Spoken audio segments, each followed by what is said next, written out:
for it, experience the MAQ Group difference yourself. Ready to make your next big investment move?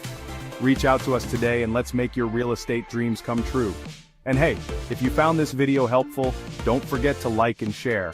It helps us out a lot and lets others discover how MAQ Group can simplify their real estate journey too. Thanks for watching, and until next time, happy investing.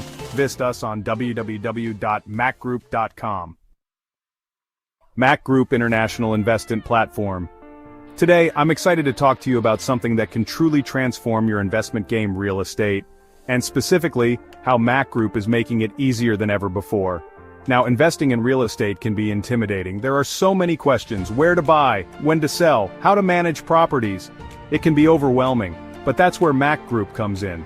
Imagine having a team of experts dedicated to your unique aspirations.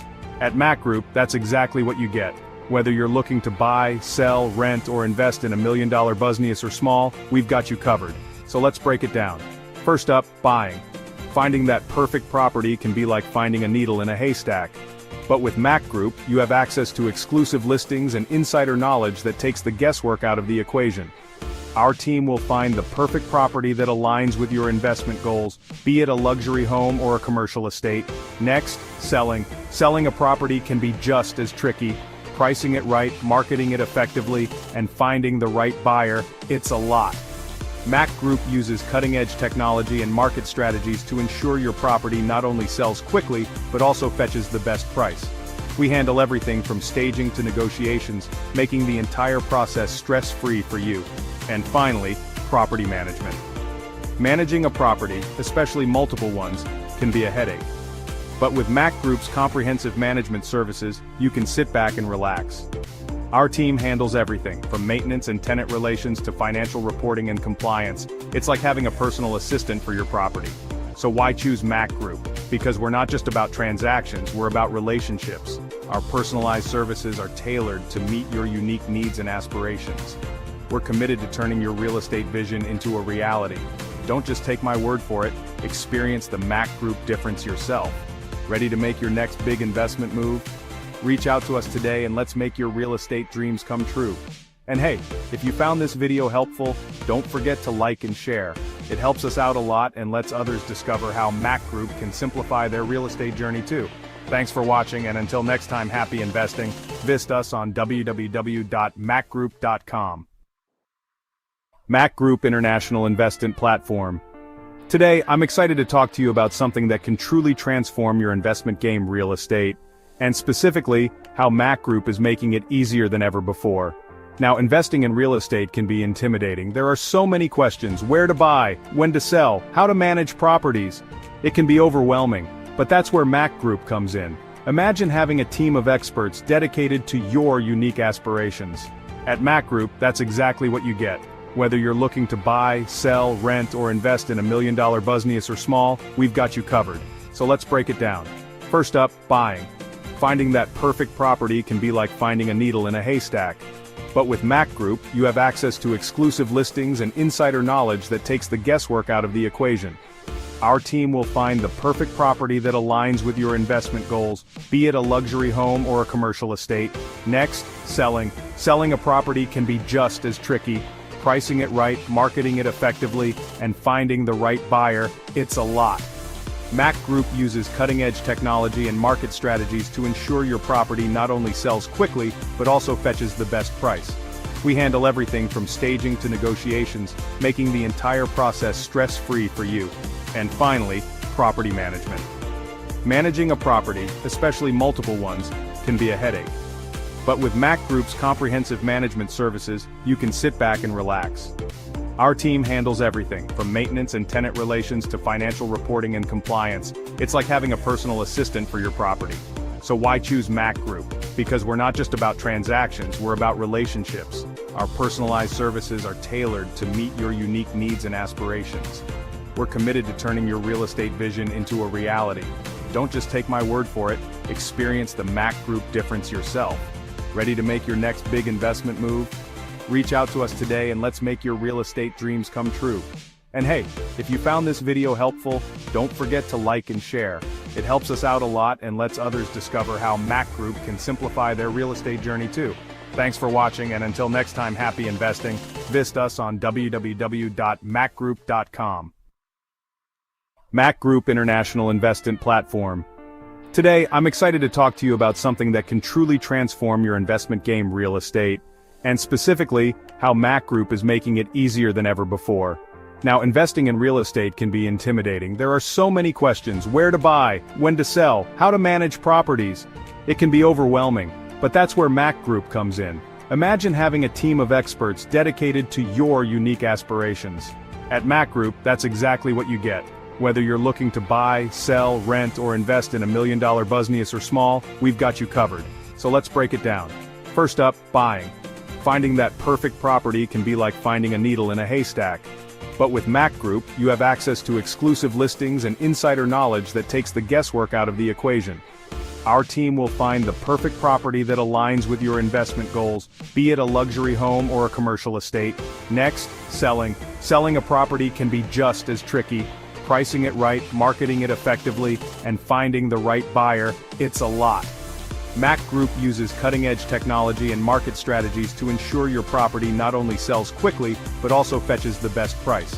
We handle everything from staging to negotiations, making the entire process stress-free for you. And finally, property management.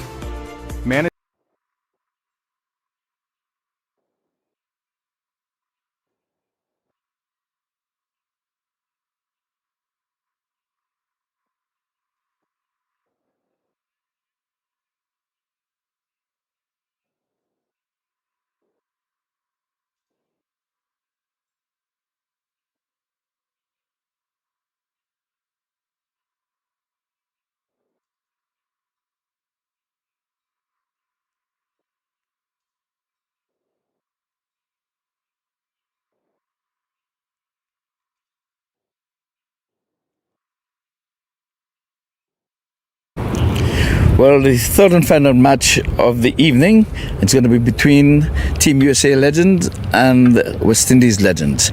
We have the coin toss here by the umpire. We're going to toss and we're going to call in the air. Head and tail. Head and tail. So we're going to call in the air. Heads. Heads is the call. Tail is here. See tail? Tail. You will feel first. So, Heads it is. feel first? Yeah. So you would feel first? Yeah. You'll feel first, yeah. Any particular reason why you would be feeling first?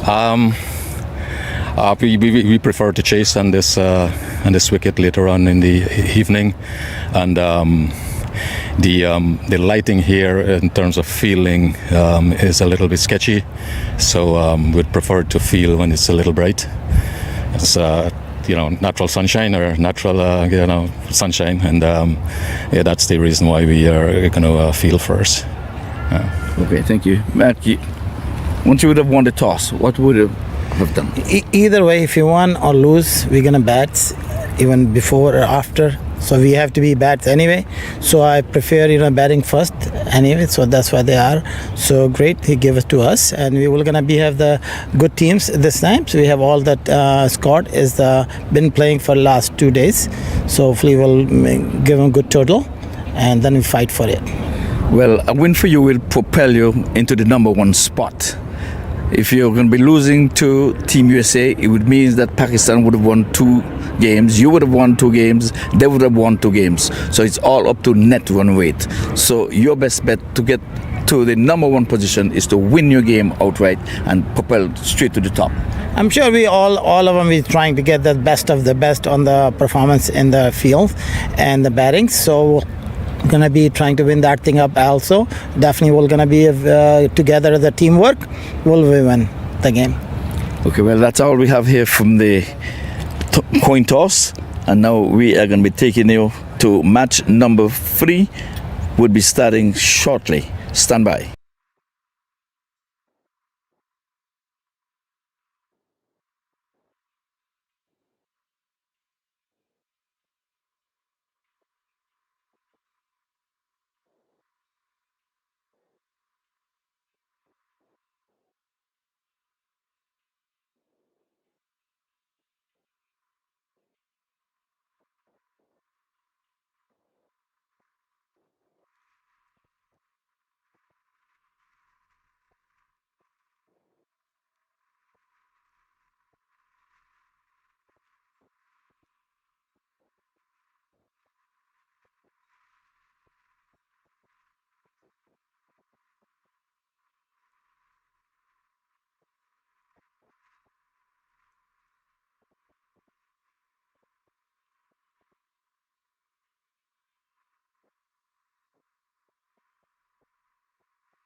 first. So there is the first delivery. Welcome back.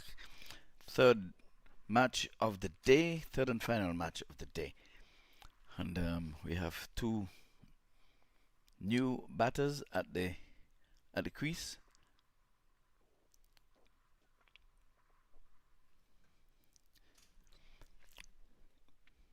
So Team West Indies would have won the toss. They elected to field the first.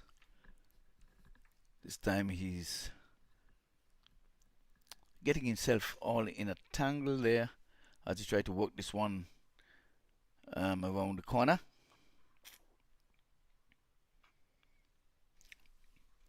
So tomorrow is the final day. This time he's playing this one into the onside, looking to get off the mark.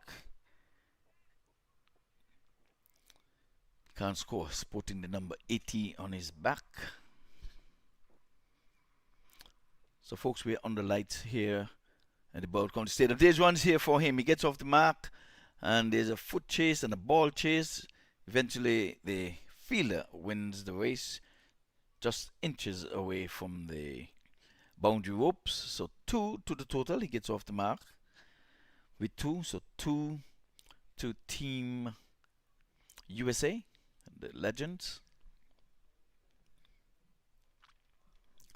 So then the boundary riders, yes, there are 2. This is the one to the right of the bowler, down to the mid-on area for a single. Just again, want to welcome all MAQ viewers to the MAQ TV and the Caribbean Global Voices who are taking in this radio commentary. We are live from the Broward County Stadium. We're on the center stage here. This is an ICC approved venue. We're on the lights. The last international matches to be played here were 3 2020 matches between West Indies senior team and Pakistan international senior team as well. Pakistan won that series 2-1. And since then, West Indies has gone on to lose series after series. And now they're going to be heading to New Zealand, and some 2020 over matches is on the card here against Bangladesh. So Bangladesh would have taken care of West Indies in the ODIs, winning 2-1. So if you ask me, West Indies need a real overhaul. Don't know how they're going to do that. They've been always talking about turning corners, but don't need to be turning the corners. You need to get them square and make runs. This time the batter is tugging this one into the onside and gets a single. So now this brings the southpaw on the screen, and we'll see.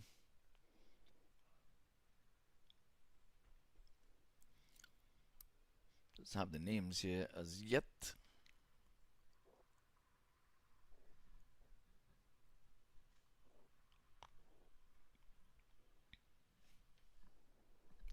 Come upstairs. Come upstairs. This batsman is playing this one into the offside and can't score. It's the first delivery he's gotten. Umpire Delroy Lin goes from offside into the onside. Now that a southpaw is batting, he goes to square leg. Oh, he's swinging this one here and is beaten outside the off stump, taken there by the wicketkeeper. The wicketkeeper been keeping smartly. He's up over the sticks. He has sharp hands, quick hands. The farm bowls outside the off. He's swinging this one here. He goes down, one bounce to the long on position.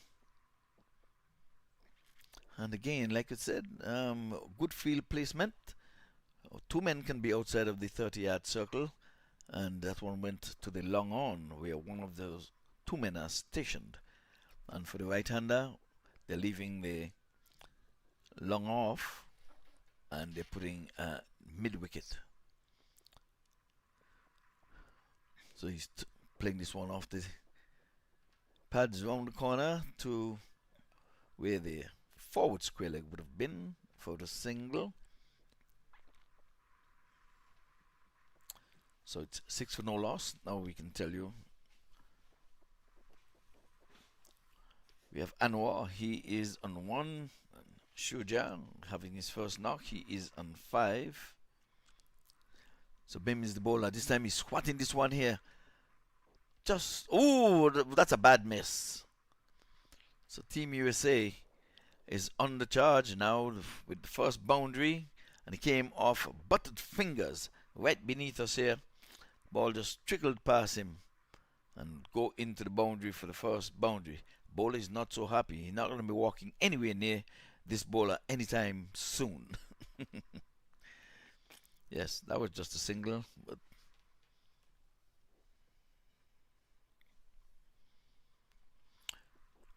so again, Team West Indies would have won the toss and elected to field first.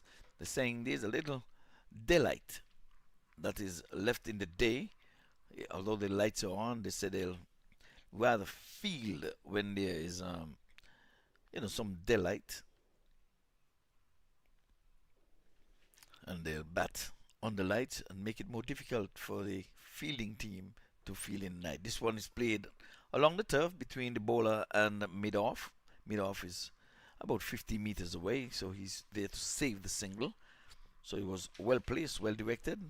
It was along the ground. He was not in any danger of getting out or anything like that. So 11 for no loss. We're into over number 2. So we've seen a lot of different batters here for the Legends USA. I guess they're trying to give everyone a knock. Trying to give everyone a knock in the middle. We've seen the last match, Qureshi was padded up, but he never entered the square. But thanks to Prianta, that 10 runs that changed the equation, and this time he's going hard at this one. Is, let's see, he must have had an inside edge on this because it eluded the wicketkeeper, who's normally sharp and good. So yes, it's a single, an inside edge that went past him. So one credited to the batter. The score advanced by 1, goes on to 12. Again, I want to say welcome to all MAQ viewers. Oh, this one was outside the off stump. He plays it straight in the hands of the man in the 45, and he is a goner. No matter how easy they come, you still have to take them. So the man was stationed there in the 45, and he just poked his bat at it and went safely into the hands of the man who was stationed there. There it is. Was way outside the off stump and didn't have to move an inch. Matter of fact, he moved backward just to stabilize himself. And so Team USA has lost their first wicket. Let's see who is going to be the number 3 batter. He's number 22 on his jersey, number 22. And we'll tell you. That's it. Wajid Sharma, that's him. He been bowling well. He bowled well in the last match. Raj, he took 3 for 17 and seemed like he's getting an early knock. So Raj, in your last game up, you would pick up the bowlers, bowling your 4 overs for 17 runs and picking 3 scalps. In fact, got 2 in 1 over. Now you're getting a chance to bat. But like I said, tomorrow we're bringing down the curtains with these legend games. Sharma is covering up and getting off the mark straight away as he punches this one down to mid-on. Philo in the mid-wicket to run all the way. But there's a man stationed on the long on boundary, but I guess fresh legs. These guys been sitting in the hotel all morning. This is their first game of the day, while the USA are playing back-to-back games. So it's a reprieve for the USA. They would have lost the toss, and Lamin would have won the toss, but he elected to field. So I guess he's saying, oh, this one is a good shot outside the off stump. He laid back and cracked it just to the right of the gully fielder and down to the boundary for 4. So it's going to be 21 at the end of over number 3. 21 for the loss of 1 wicket.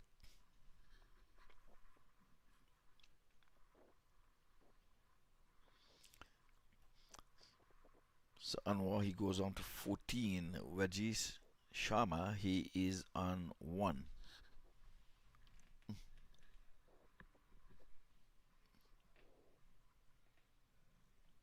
Who's scoring? 4 runs.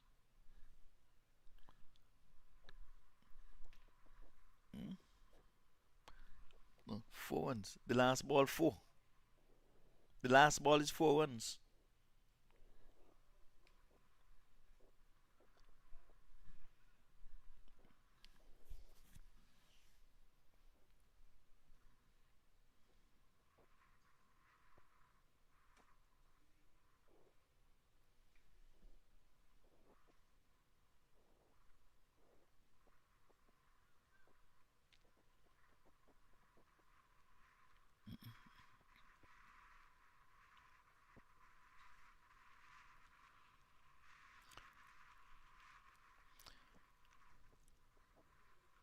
Oh, this time he's going high, he's going hard, he's going far, and he takes the catch on the second attempt.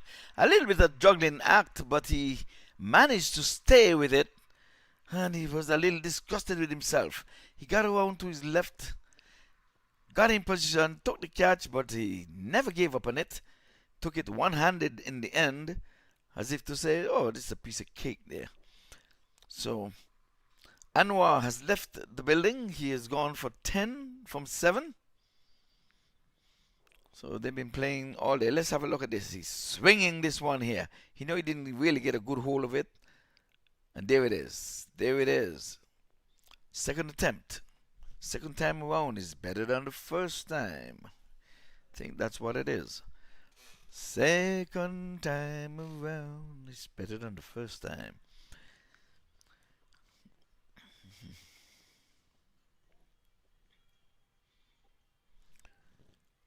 Well, wicket number 2 goes. It's 18 for 2.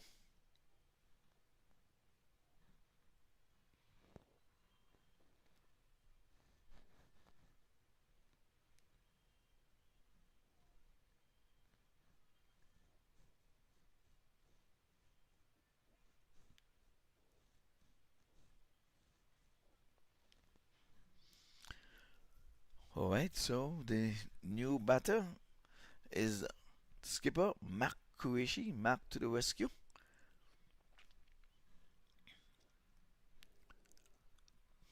So MAQ, he would have, at the coin toss, he said that he wants to bat. So now he's under lights. So let's see, he has got to.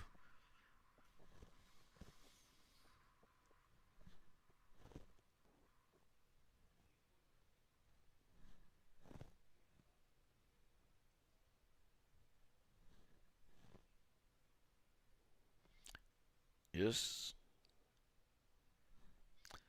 So MAQ settles in now. Has been bowled to him. And MAQ is driving but can't score because it goes straight to point. So MAQ means no business. MAQ means business at this time.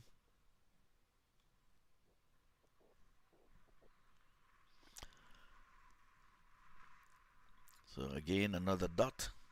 That's a feeler. They're really trying to get on the cards here. A win for Team USA would mean that 3 teams would end up on 2 points, on 2 wins. MAQ gets off the mark, driving down sweetly to the mid-off area.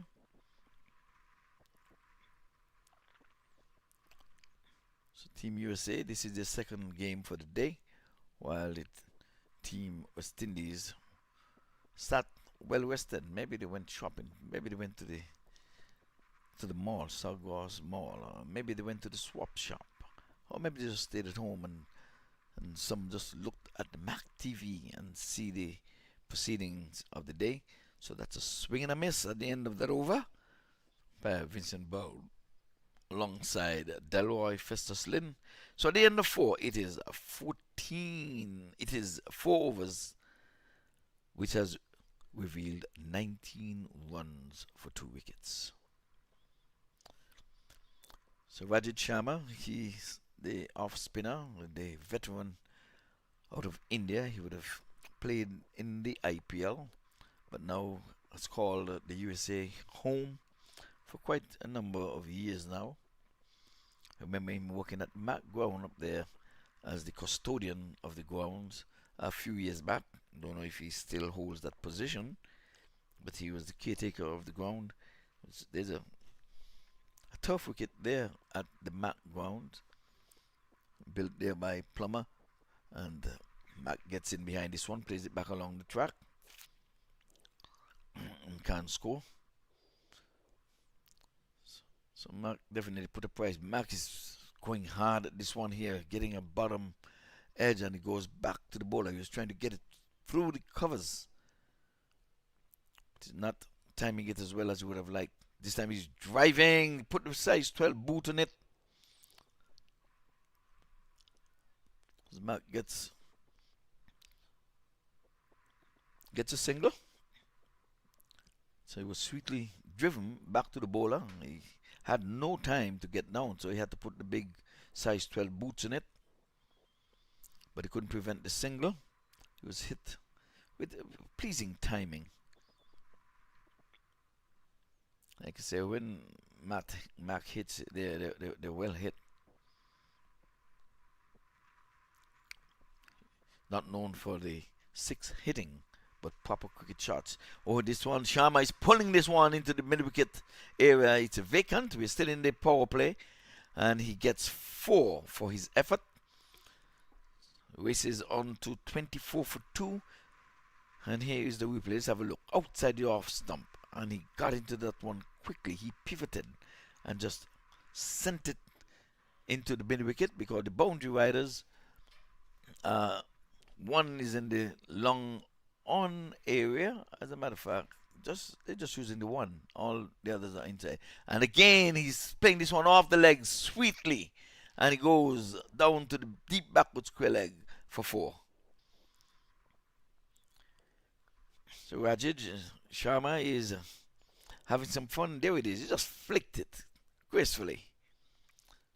Like we said, he's making use of the power play because no more than 2 men can be outside of the 30-yard circle. Now let's see if they're going to put another. Yes, I know they're placing the mid-wicket to keep company with the long on. So the long on fielder is over there. This time he covers up smartly, looking the part. He looks the part. Covers up like a correct batsman, and he's holding the wrist. There it is. So he's enjoying his batting.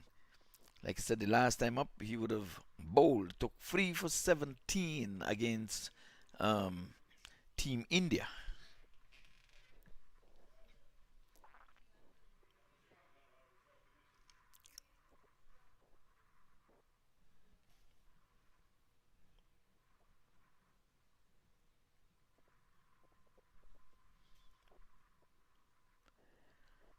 So Zamin Amin is the skipper. He's going to take matters into his own hands, and he's going to be bowling to his opposite number, Captain Skipper Qureshi. So he's meeting him for the second time. First time at the coin toss, and now from bowler to batter. So what would it be? This is going to be a battle. He's going to be bowling in his cap. He's going between the sticks and the stump. Boards 1 wicket. MAQ is going after him. He plays this, and this one went straight into covers. And he really hit really hard there. This camper through for a single. So he was pitching short and going away, and MAQ laid back. Once he would have gotten past there, he would have been in business. His Sharma again is favouring the onside. No man's land is the mid-wicket because the boundary riders is long off and long on. And again, he's favouring the mid-wicket area once there's no one there. And he is hit his last scoring 3 shots have been boundaries. As he tugged this one, well calculated, and he really, really positioned himself well to put it. And now they've placed the long on into the mid-wicket area. Again, only 2 men can be outside of the circle. This is the last 4 balls of it. He's on the back foot, he's punching to point and can't score. It was sweetly timed though. It was a carpet-driven stroke, and he's now showing it again. Well, he didn't do anything different than what he would have done. More often than not, the batter would have made a wrong stroke and go back to play what they think is the correct shoot. This time he's going in the air and dropped. My word, he had a juggling act going on. 1, 2, 3, and he put it down. There is no Ken Singh. There was Ken Singh yesterday. He opened the bowling. Let's have a look. Here is Sharma. Going hard at it. Going into it. Had the height. Had 1, 2, 3 chances at it. And put it down.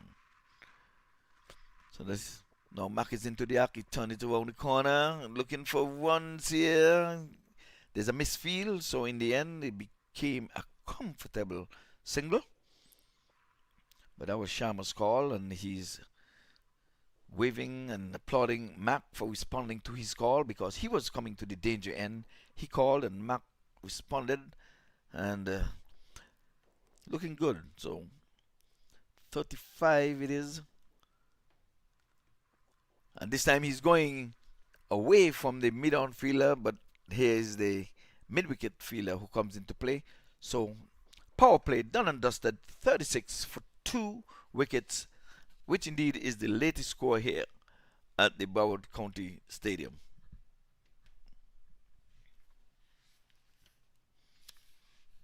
MAQ Group International Investment Platform. Today, I'm excited to talk to you about something that can truly transform your investment game, real estate, and specifically, how MAQ Group is making it easier than ever before. Now, investing in real estate can be intimidating. There are so many questions: where to buy, when to sell, how to manage properties. It can be overwhelming, but that's where MAQ Group comes in. Imagine having a team of experts dedicated to your unique aspirations. At MAQ Group, that's exactly what you get. Whether you're looking to buy, sell, rent, or invest. They won that match, so Pakistan went down 1.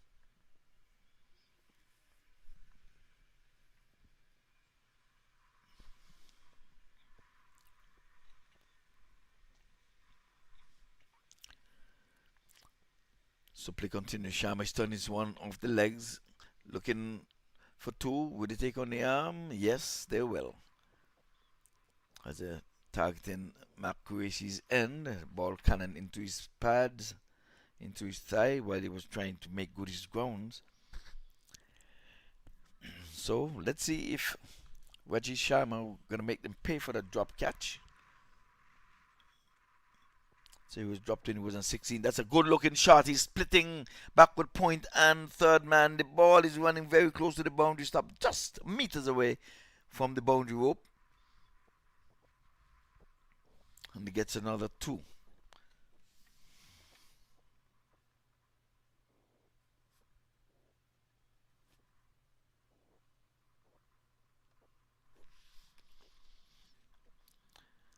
So the score quickly races up to 40 for 2. The fielder spread. And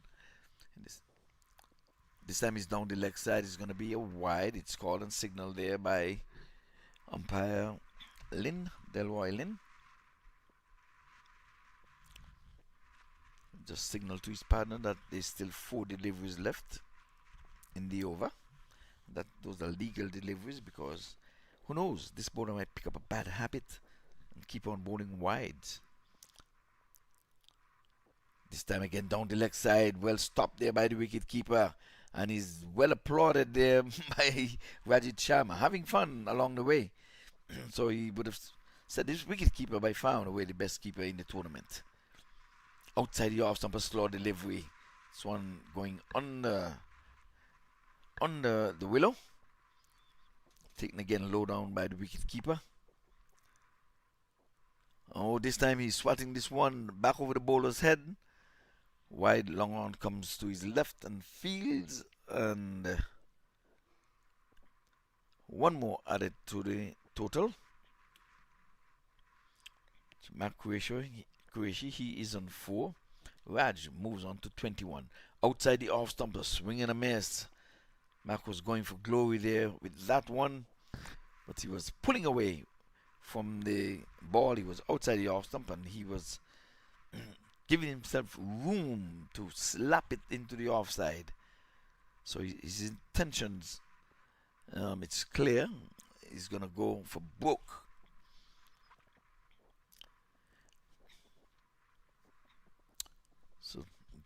So the West Indies legends, they would have lost their first match when they played against Pakistan, but came back to win handsomely against India when they bowled out India for 70 runs. All of the wickets, they bowled them out in 17.3 overs.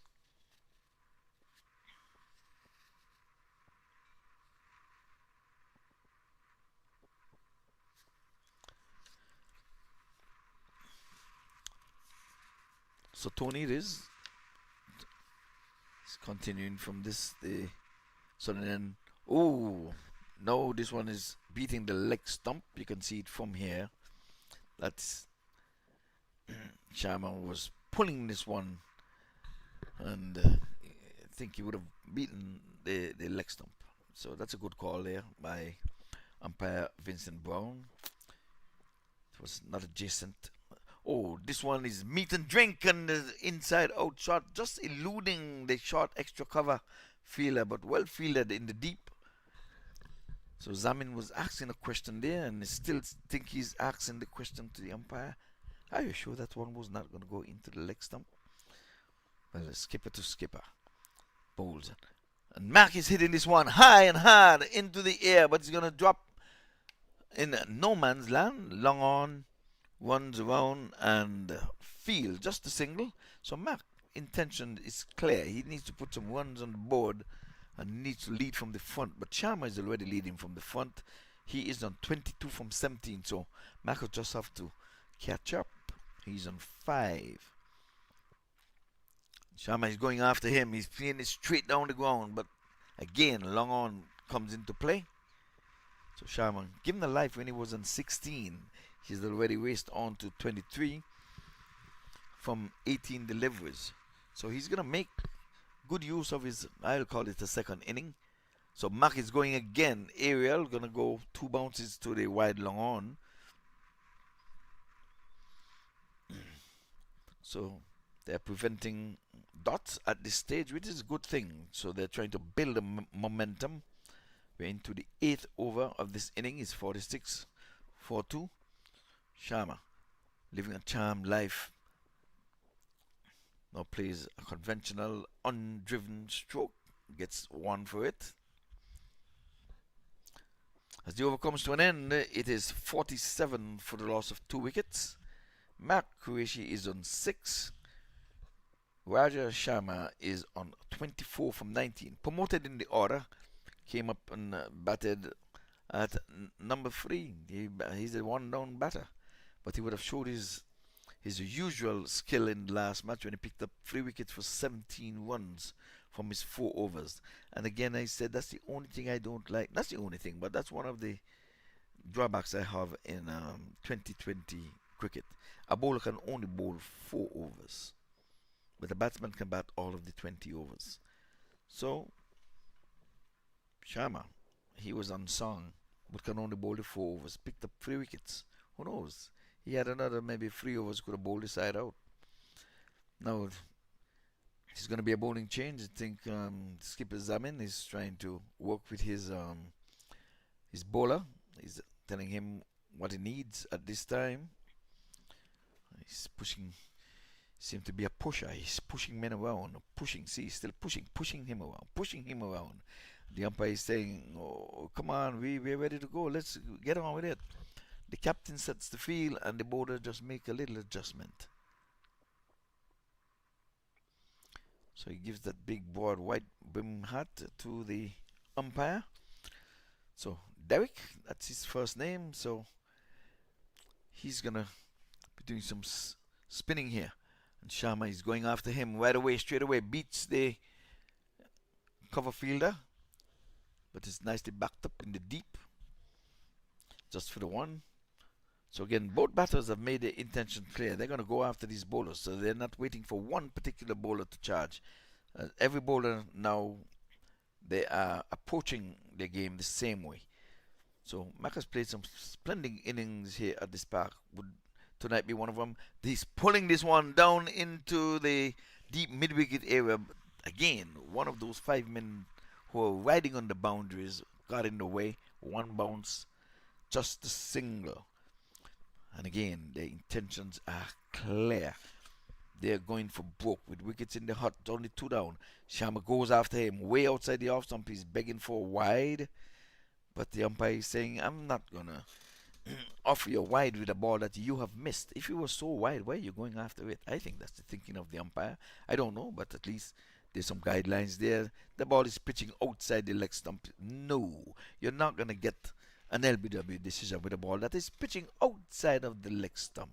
And an old veteran umpire like Delroy Festus Lynn, he will not make such a mistake. The law of cricket says any ball that pitches outside of the leg stump, even if it's going to hit all 3 stumps, he's not going to be out.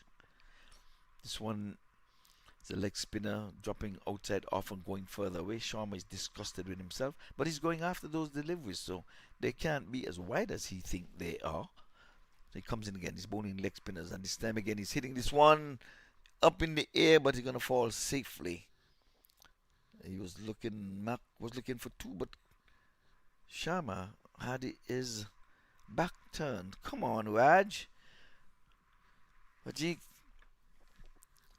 Mac wish with all the energy in the world. He was saying that was 2. Are you trying to farm the strike? Is it not what you're doing? No, a message is coming out in a bottle. I think Raj is holding his left arm. I wonder if something is happening with his left arm. So, like I said, a message out in a bottle, but the skipper is at the thing. The scoreboard is there. They can see what's happening on the scoreboard at this time.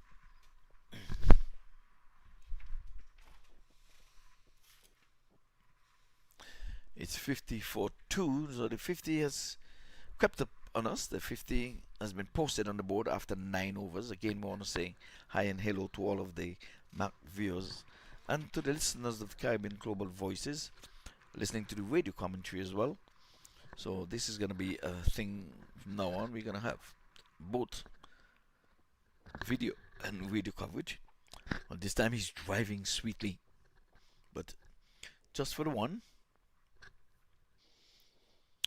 So Sharma is wheeling the willow. Got a life when he wasn't 16. I have to remind the folks of that. So Mac is swinging and missing at one outside the off stump. It's one pitching and going further away. And again he was going for glowy.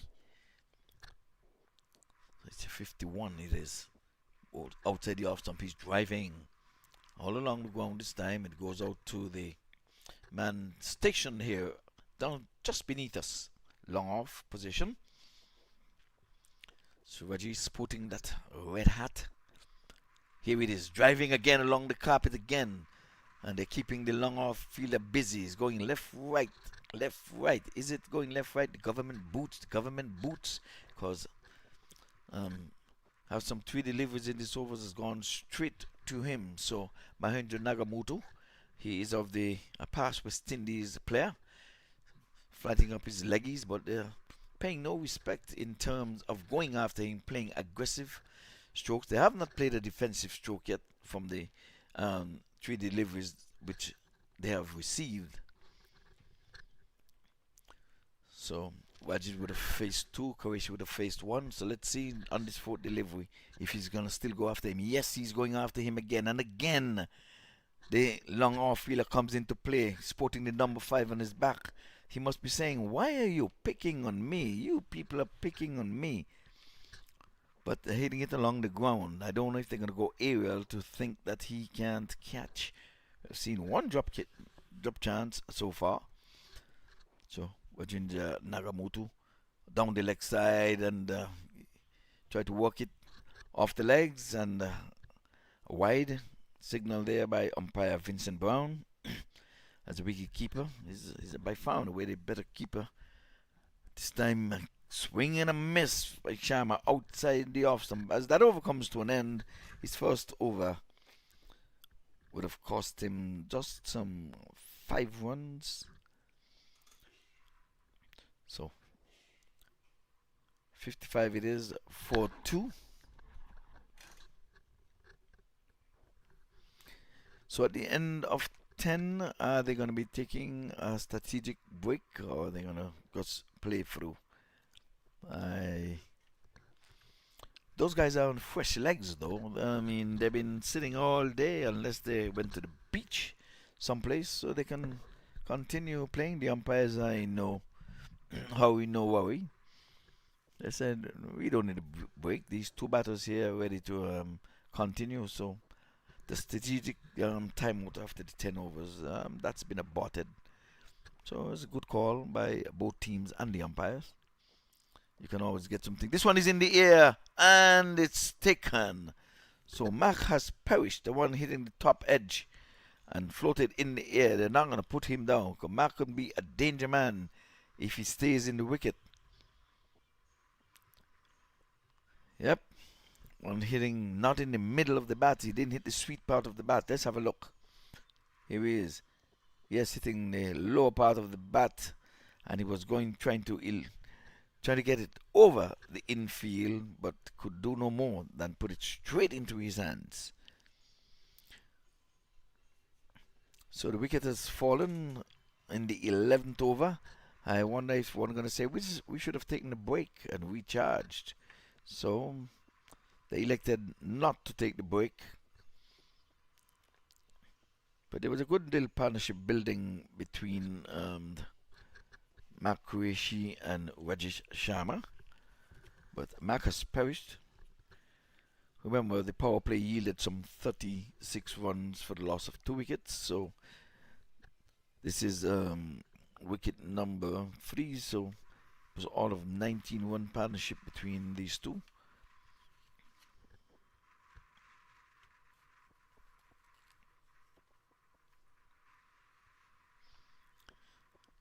So Prianta, the hero, I would say, in the last match when they needed to target the bowler, he hit a boundary 4 and an inside-out 6 shot of the day.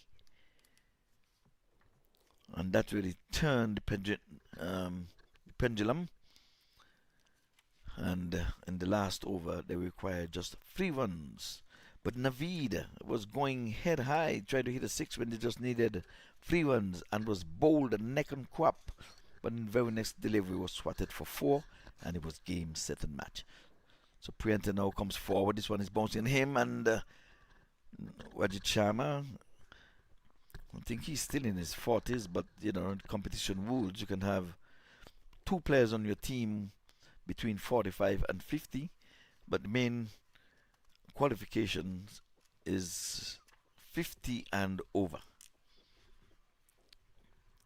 So Sharma is going high, he's going hard. There's a man circling down there. He settles and drops the catch.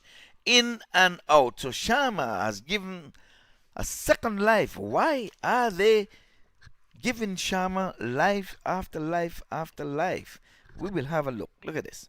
Nicely floated, pulling it from outside off.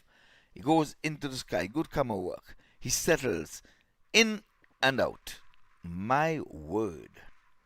Unbelievable. So Sharma given the life on 28.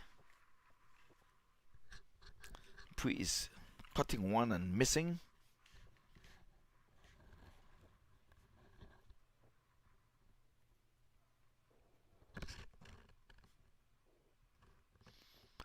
And again, outside the off stump. Play and a miss. He's not going to get those calls. His foot is anchored right there in cement.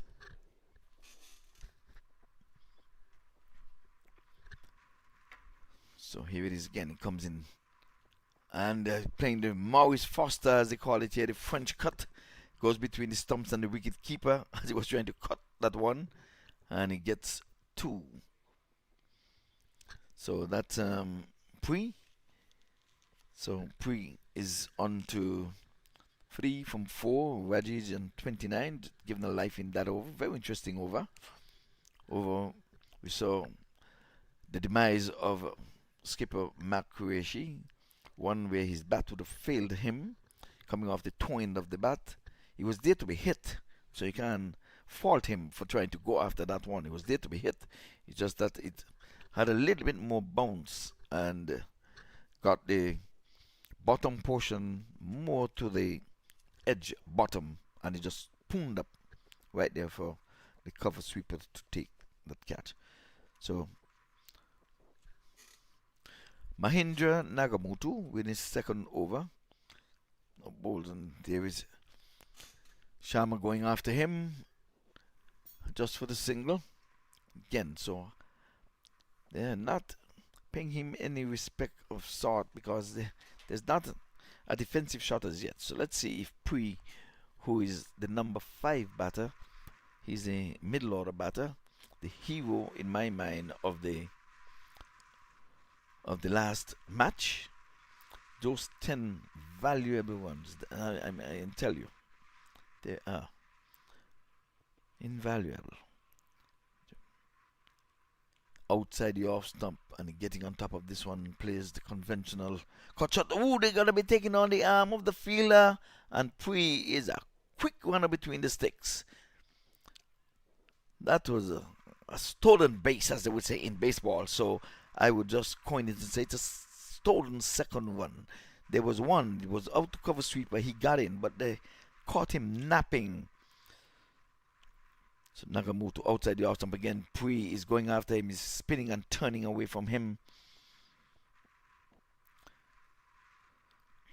So at the half a mark, 3.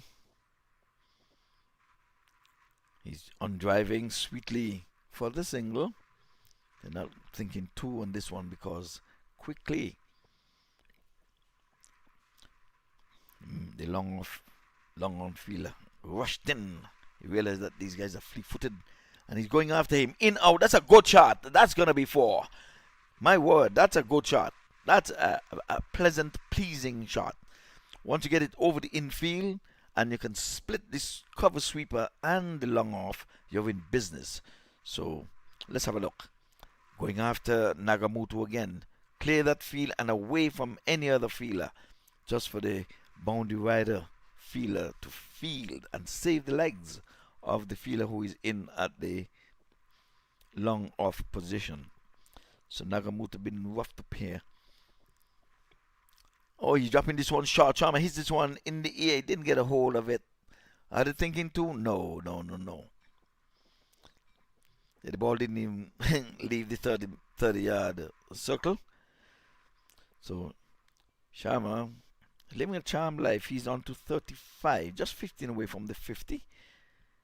We had 1 century in this tournament so far. Suresh, he got 54 and 100. So will we see him on the park? They'll have to make enough runs for him to get over 50 or 100. He's the informed batter of the tournament. Twice up, 50 and 100, the even 100. So Sharma, who came in at the number 3 position, settles Rajesh. Now he's pulling this one again in the air, but he's going to be dropping safe as the mid-wicket. Oh, he was looking, he's looking for the second one, who was sent back by Rajesh. So Priyanta, very energetic. Sri Lankan, he's a very nice person. And he was once the president of the local league here, outside the off stump, and he's going after this one. And he's missing it and checking his headgear. Might have been unsighted there by the positioning of the peak of his hat. Maybe I've pushed it back a little as he settles in now. He loves his cricket. Good administrator. This time he plays and miss one outside the off stump, spinning, turning away. The umpire stands smartly with a breeze blowing through his shirt sleeve. You can see it as if it's trembling. And this time he's driving. Remember, there was a good inside-out shot that Pre would have played. Priana, by short name Pre, that's why he's known as in this part Pre, but Prianta. And it was an inside-out shot that went for 6 and turned the game and left his team with only 3 runs to get from 7 deliveries. Outside the off stump, and again bouncing, turning away. So this one is bouncing. Like I said, the pitchers played a little trick.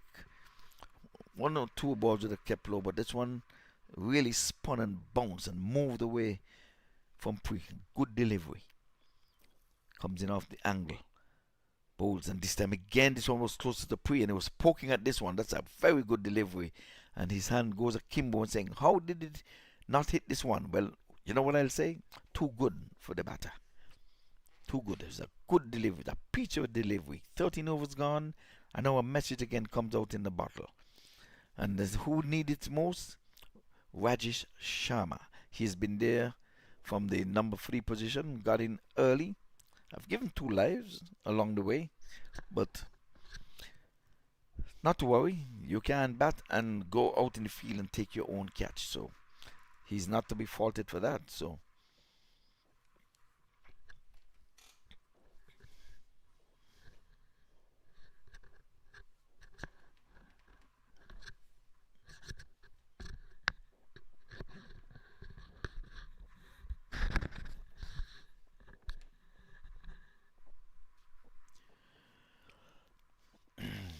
well, play's been held up a little bit here.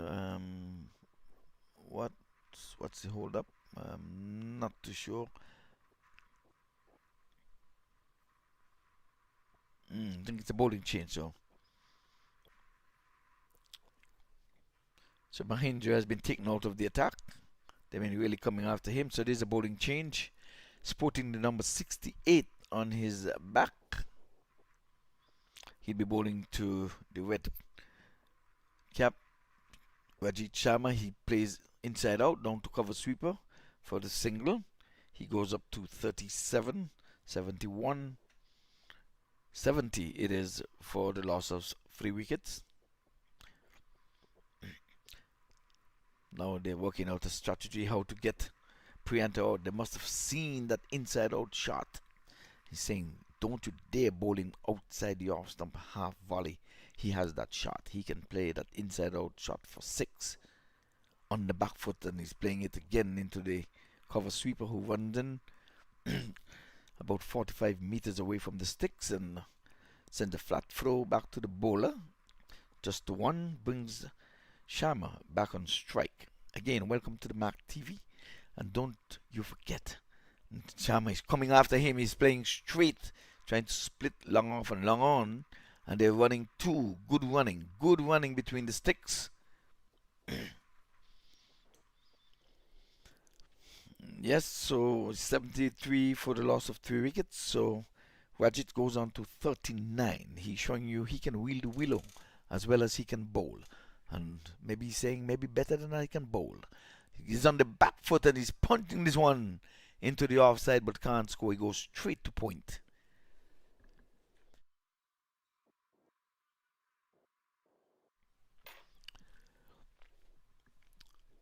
So Bim, this time he's tonguing this one in the onside. They're running the first one quickly. Would they chance it? No. No, the bowler was very quick out the blocks. Very quick out of the blocks. So Ken Singh would have played the first match. Didn't have a particularly good match. And haven't seen him on the park since. He did not bat. And thus the Team West Indies would have lost the match. And I was in the comment box and I'm saying, why isn't he batting? He normally bats at the top. And there was still chances for him to come on in and bat.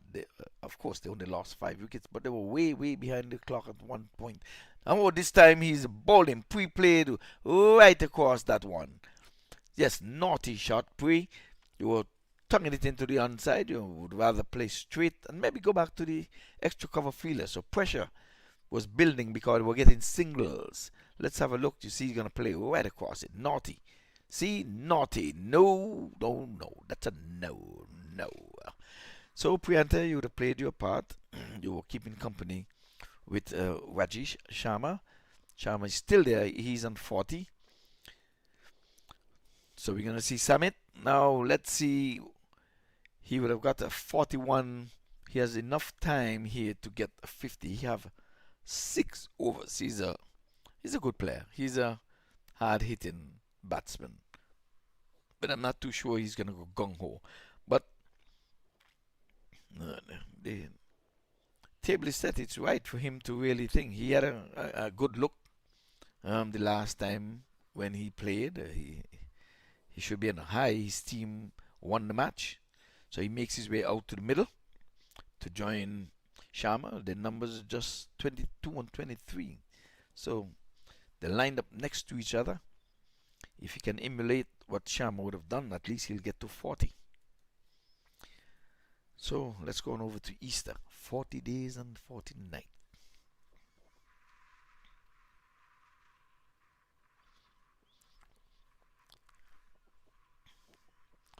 So again, I wish I'd had some help here in the com box.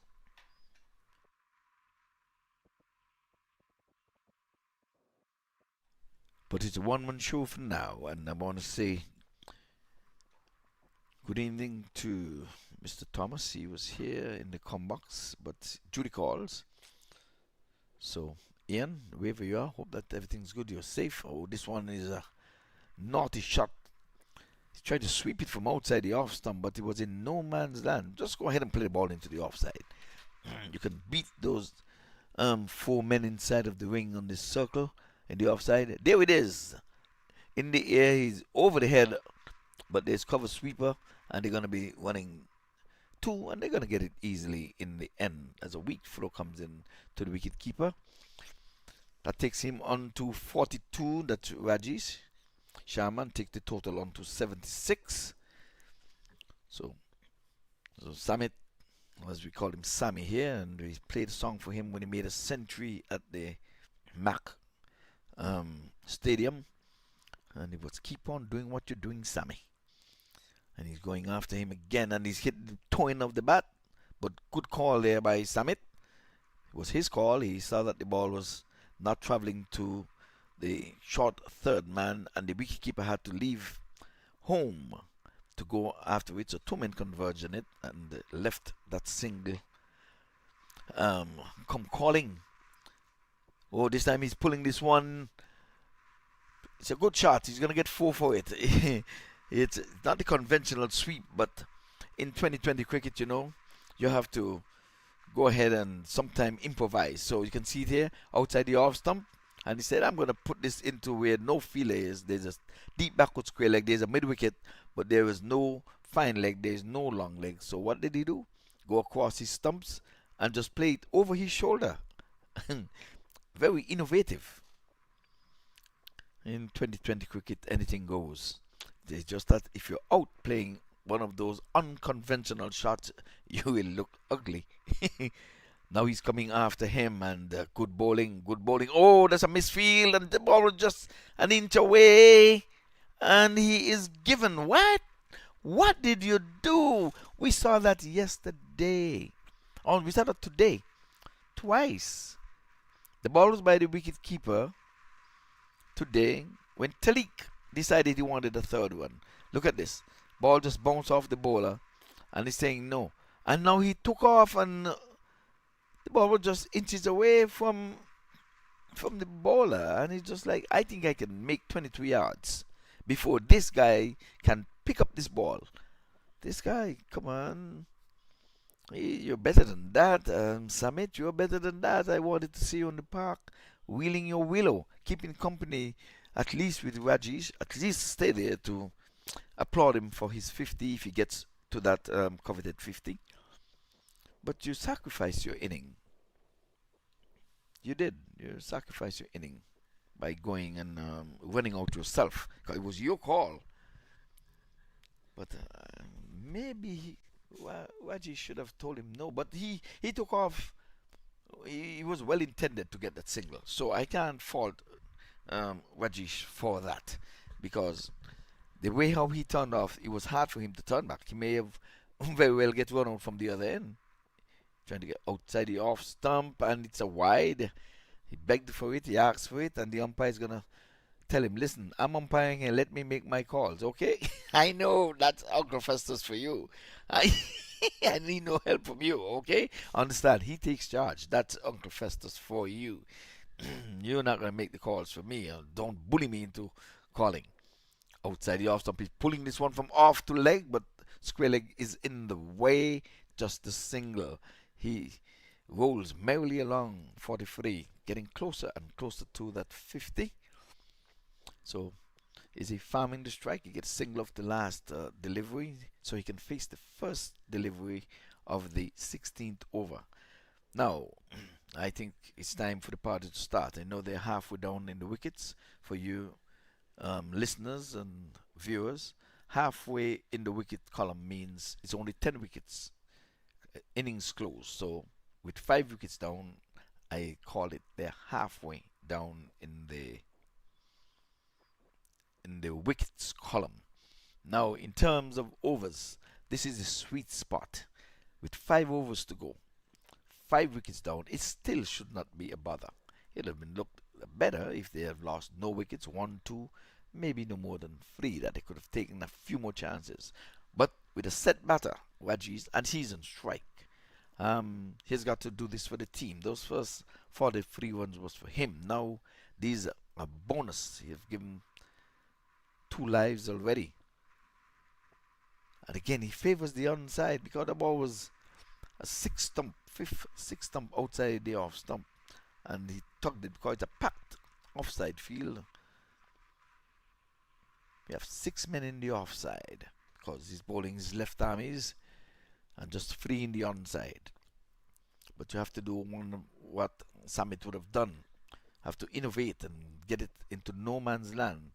You can take it from off and hit it all the way down to deep mid wicket. You're just going to get the single. So you might as well play the conventional shot and get the single to deep cover. So Morshed, first time we're seeing him on the park. We've seen him change his bowling mode. He started bowling spin. He's a medium pacer, but he's a good batter. He can bat. As a matter of fact, he's a good cricketer. I'm going to give him that. He's has a good knowledge of the game as well. He umpires. Last year he umpired in the game.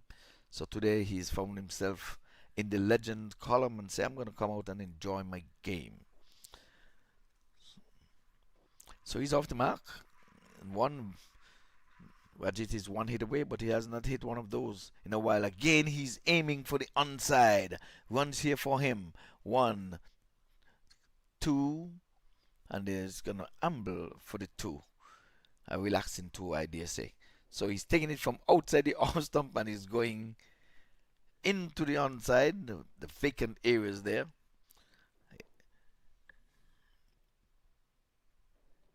So again, it's a 6-3 field. Now they're moving the short fine leg and they're bringing him to a short square leg. He's coming after him. He's playing this one. Ooh, that's a good field there, but that's good backing up there by Morshed. So the umpire say is not out. He plucked the whole wicket out, one of the sticks. I know my keeper is more tight than that. He's been picking bails all day long, but this time he took the stumps out. Maybe the time it takes to take the whole stump out is what caused Morshed to get in. Should have just picked bails, but 2 deliveries left.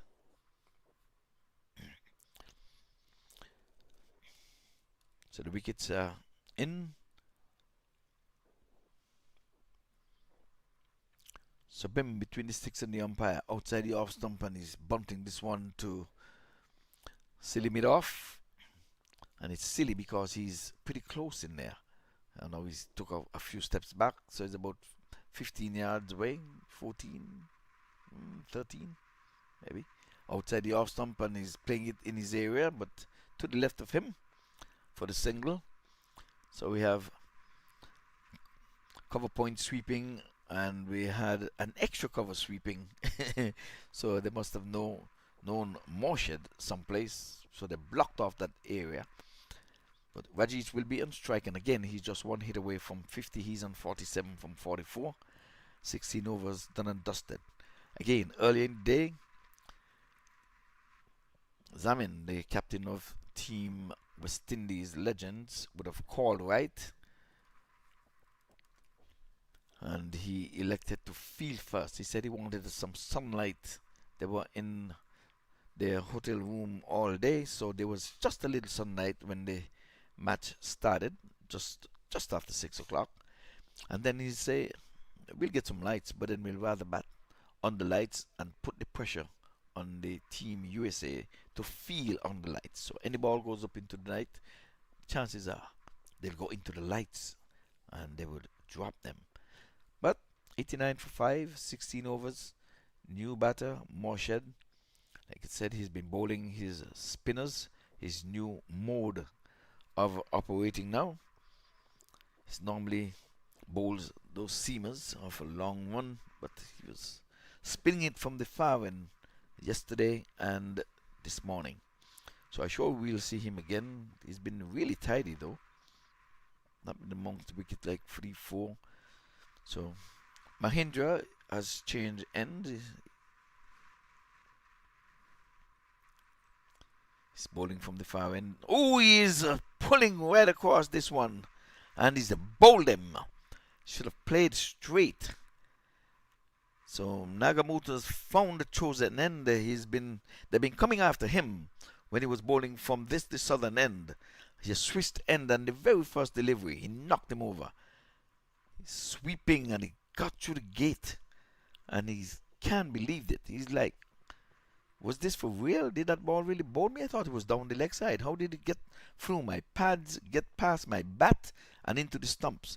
Well, it's a good thing he did, because if that would have cannoned into the pad, he might have said it was down the leg side. That's why I played the sweep shot. But you have to leave the sweep shot to Mr. Brian Lara. He was the king of sweep. Oh yes, you can ask if the dead can come back and talk. I'm sure Shane Warne would tell you, my word, that man, I did not like to bowl to him. He's taking my best ball and he's sweeping it. Malathawin, same thing. He's taking my best ball and not allowing it to drop and turn. He's smothering the spin and just rolling the wrist and sweeping all day long. And I'll say Lau is one of the better players to ever grace a cricket field. I think he's the best batsman I see who can pick gaps in my entire cricketing career. Looking precision. You can put two men there and you like it shooting pool. Lara knew how to play for twos. You're deep, he know how to just give it that little touch, enough for him to get a double. He know if the man is on the circle, he know just enough for me to get a relaxing single. He was a genius at that. So he was not known for these big sixes and hitting, although he could. Oh, here it is again. He's pulling this one into the onside, and Nagamoto thought he was in business there. His hand was going up, asking, what is it doing? Well, Sharma is on 47, and he's been there for quite some time. He's not been getting much of the strike. He's seen a few batters come and go. Qureshi, Prianta, and Morshed. Again, he's asking for a wide and thinking he's going to get that finger wagging sooner or later. It was a wide, and he's like, I'm batting and I'm calling the signal. This time he's cutting this one. He's getting runs here. There's a foot chase on with the ball, win the race. Yes, it does. Now Sharma gets his 50. 50 for Rajesh. He came in at the number 3, 1 drop, and he has lived the charm life. They've given him 2 lives, but nonetheless, he gets to 50. And not too sure if his players beneath know that he got 50, because he has not raised that bat as yet. So someone ought to shout and said, you're on 50. The big jumbo scoreboard doesn't have the individual score. He has the total, so that's not a good thing. A man ought to be acknowledged when he would have done something good, and a half century is one. And him again is a ball chase and a foot chase, foot race, and this time the foot wins the race. So let's see. Festus is off screen. Leg buys signal. Leg buys. And I have to tell him he's going off screen. He has to stay on screen.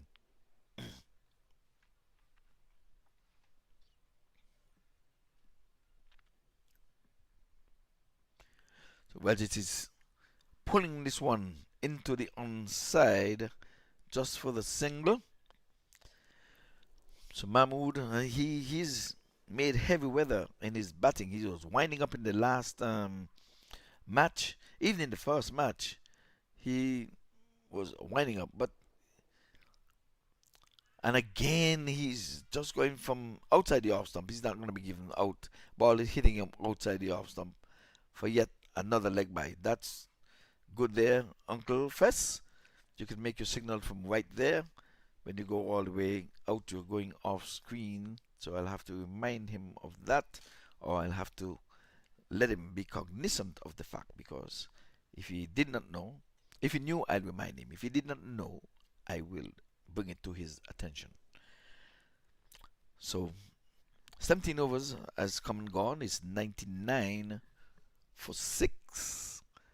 And this is the last match of the day. Tomorrow we'll be back at it. Just 2 matches tomorrow.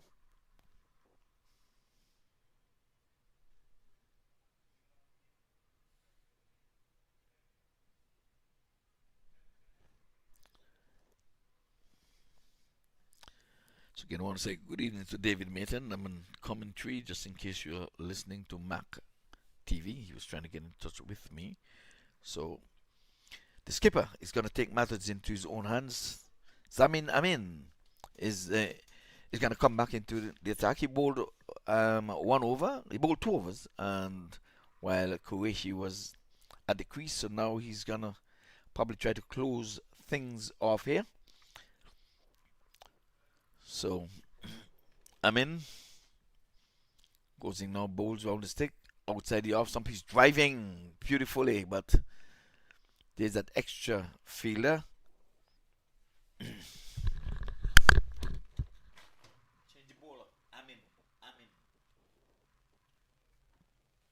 The bowler. So Amin is the bowler, the skipper.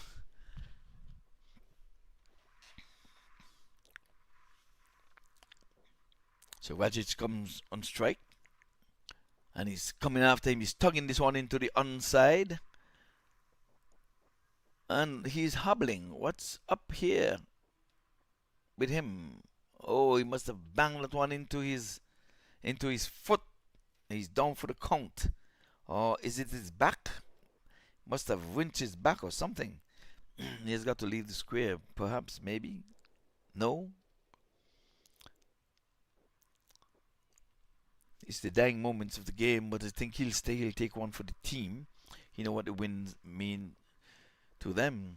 If they win this game, they propel themselves to the top and be number 1.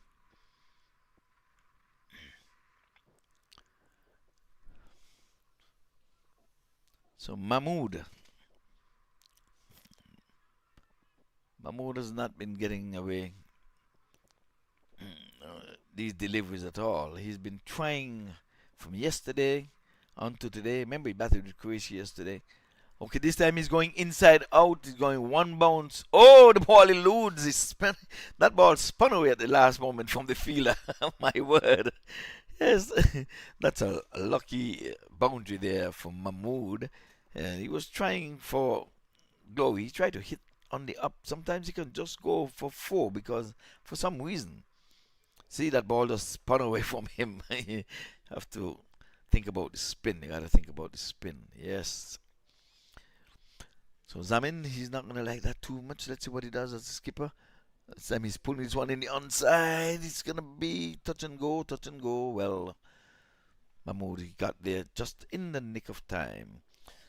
Umpire Vincent Brown, he didn't get a chance to move from his position. He's to run out. I'd like to see him run around to the square of the wicket, put himself in a position that he can make a decision. Sharma is coming after him down to the wide long off position. Well, straight.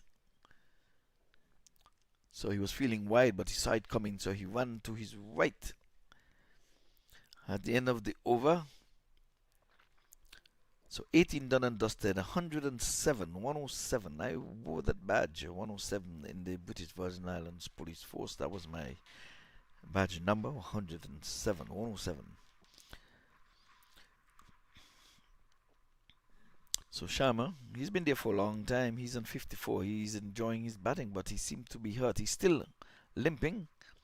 I wonder if he wouldn't be best. There's no other batter who can just be the finisher for the USA. Remember, folks, it's a legend game, and a message would have gone out in a bottle.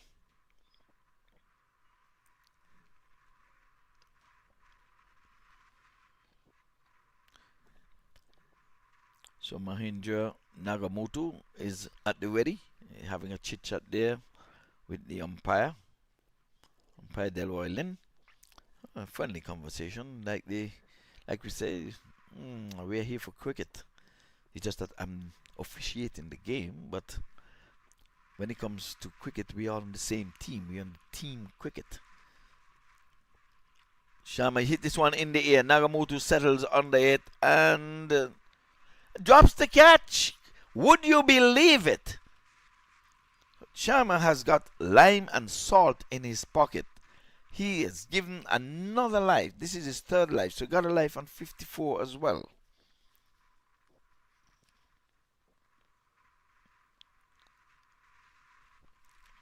So he got a life on 16. He got a life when he was on 25, and now he got a life when he was on 54. This is Mahmood again trying to pull this one into the onside. Why not play the ball into the offside? You can spit long off and the cover sweeper if you can get it through the short extra cover and cover point. Now he goes outside the off stump to turn this one down to the deep fine leg just for the single. So all of that just for the single. So I couldn't believe that Wajid Nagamoto, I guess he said it went up in the lights. So this time he's bowled him. So this time was a quicker one, and Wajish ran down the wicket, and he got it a tap. And let's have a look. Here he goes down. No, he stumped. He was stumped. Sorry, he was beaten and stumped. He's not bowled, so he pulled him out of the crease, so he's gone for 55. So Nagamoto again amongst the wicket.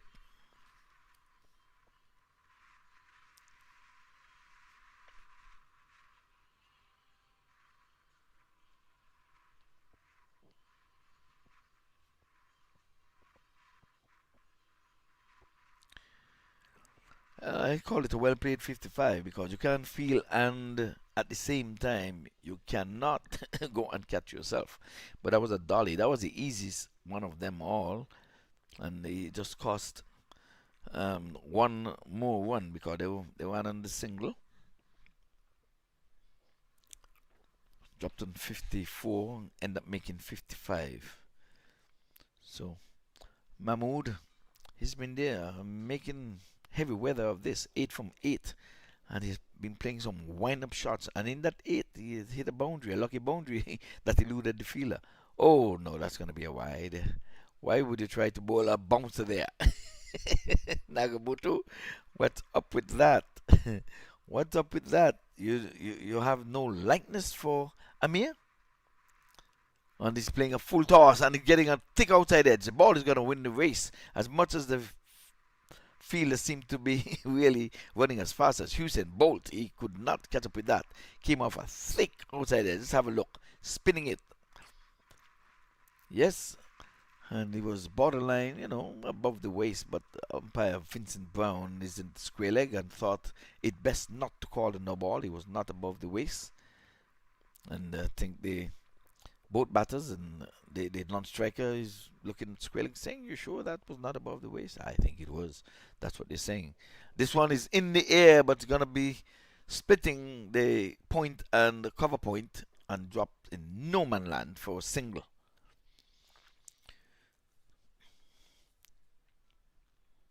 So it's the end of the 19th over. It's 114 for 7. Is this going to be enough? I am not too sure. But like I say, it's going to bring this whole scenario of placing first, second, and third into quite interesting table talk and doing out the math. Because if the USA were to go down to Team West Indies, it simply means that Pakistan would win 2 games, lost 1. USA would win 2 games, lost 1, and Team West Indies would win 2 and lost 1. It therefore means they go to net run rate to see who is placed first, second, or third. There's no one fighting for 4th place because Team India would have already secured that place, the 4th. This time he's dabbing into the offside for single. But let's see the wind-up man here. He's like a wind-up toy. He's gonna spin the bat in his hand a few times, spinning it. That's 3rd time, maybe one more time. Let's see. 4 times. And then he goes in, settled in. Let's see what he's gonna premeditate this. He bends. Oh, and he's bowled him. He's bowled him. Again, a ball on the off stump. Skipper Zameen decides, well, he's looking to tug all these balls into the onside. I'm going to go straight to that off stump, which he did, and saying, my job here is done. So Mahmood has batted for the 3rd time. He's made the 11. And this time he was bowled at neck and crop. Well, Naveen, and he's coming in just to face 4 deliveries. And he has got to better what he would have done the last time. In the last over of the last match, albeit they won the match, they needed 3 runs to win. And Naveen, my money was all on him to bring it home. And he lifted his head high to the heavens, looking for 6 when only 3 was needed, and was bowled neck and crop. First delivery. That was not a good sign. It was not a good sight. Not a good idea. It was just something I can't even say out of this world. It was something not to have done. No coach, no book would that have been written in, with 7 runs to get. 3 runs to get from 7 balls. And by the time he got to you, it was 6 balls because Priyanka out on the 7th ball. In the onside, he's pulling this one. And what have he done? He's bowled. It's good. Let's have a look at this. This is too easy. Playing right across it and off some knocked. I know Naveed is saying, this can't be real. I don't believe this. So, the next time he goes to bat, he's going to say, I'm going to a pair of hat tricks. Because he would have out-bowled in the last match, and the very first delivery of this match was out-bowled. So whenever he plays his next match tomorrow, and I'm sure he'll be playing because he's a good cricketer, he's good enough to make the team, but he walks back a dejected man. But he must be on some tired legs as well, because they're playing back-to-back match. Even though they were not here for the first match, I know they were up. They were not home sleeping, so they were already up and about. I would bet you my last dollar on that.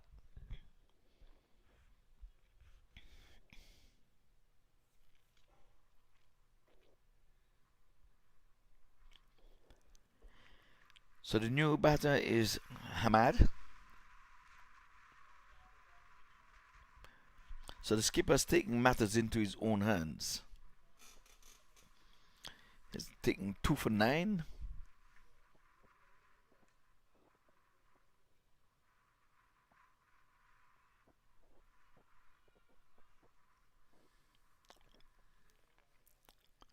He's taken 2 for 10.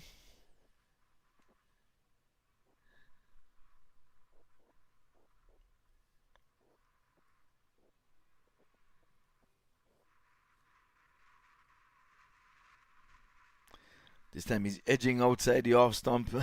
Good thing, because if we were to get more meat than that, we would have gone straight to the short third man. So he's splitting the keeper and the third man for two. So Zamin, the man with the golden arm at this time, he was going from hand to timber. Needed no assistance from anyone. Could have been dropping catches. He's going after him. This one is high in the air. I feel it settles under it. Let's see. He drops the catch. My word. and they're running too. And it's given out, one out. So that was the last delivery. Innings closed. Inning closed. So let's have that replay. Here he goes. Replay. So Zamin was in good luck, thinking that he'd take that one, and that's a no. So inning closed at 118 for 9. No, 120 all out. That's it. So the target score would be 121. So we will be right back for the one chase. So we will hang in there. So until such time, maybe in 10 minutes or so, we'll be.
We're in for the one chase here now, so the umpires are in the ready position. So thanks for standing by.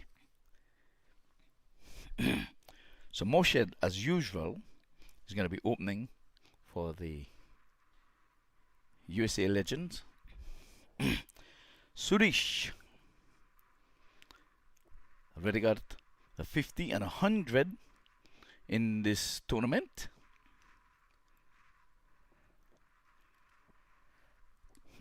He is the informed batter at this time.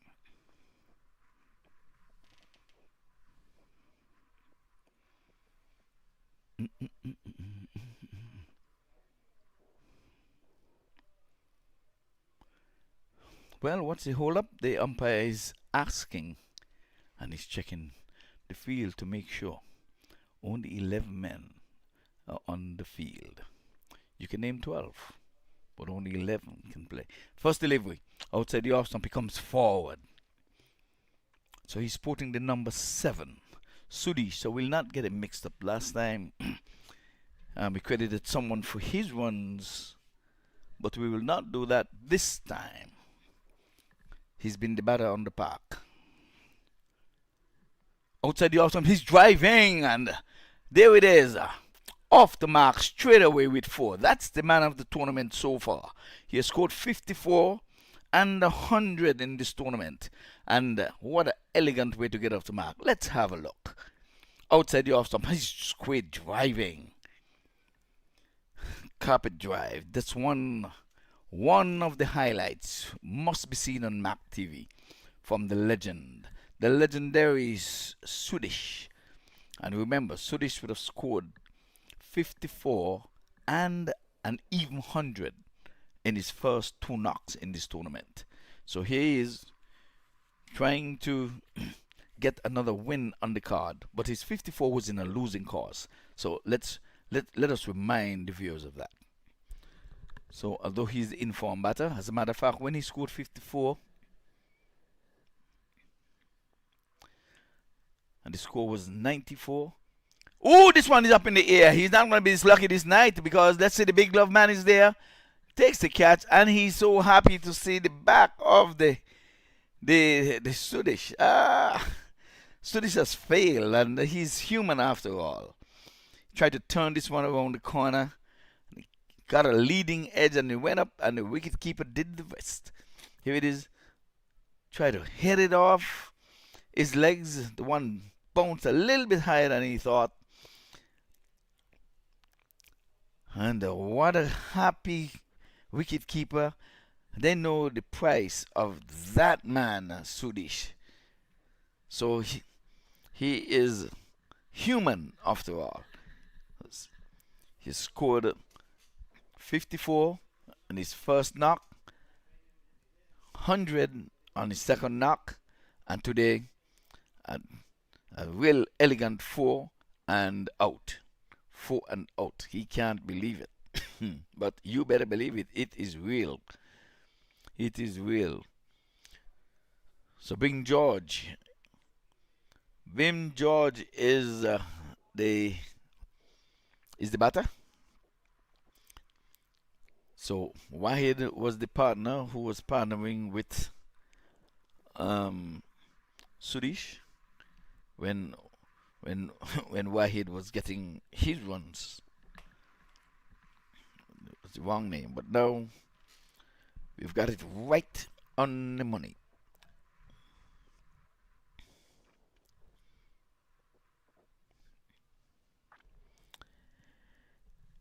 So Moshed has changed his mode of bowling. He's just conserving energy now. He's not bowling off his long run. He's a medium pacer by by nature, but now he has slowed down some. So takes a couple steps up and bowls spin outside the off stump. Oh, there's gonna be buys. It doesn't matter how they come. But there was a delivery that eluded the wicket keeper, so he took the catch, an important catch, but that one eluded him.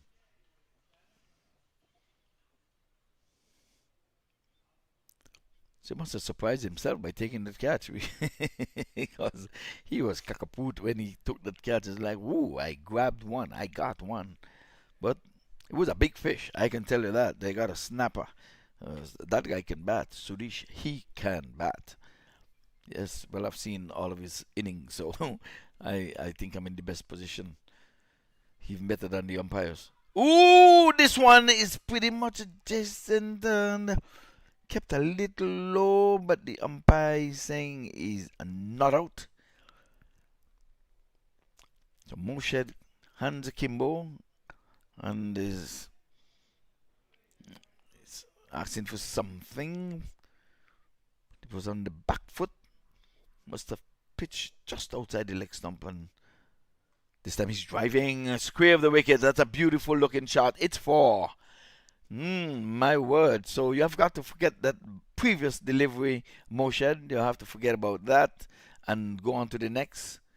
Seemed like you bowled that ball in anger. You have to forget about that and play the next delivery. You thought you should have been given the benefit of any doubt, but there was no doubt because the umpire said, I can't give you the benefit of a doubt when there was no doubt. That ball to me was pitched outside the leg stump, and I'm not going to give it. It's coming in. Yeah, it might have hit the sticks, but the laws of cricket, I have to play the laws of cricket. I can't play my friendship with you. And next delivery, it's gone for 4. But let's see if they're going to follow the trend where Huda would come and yes.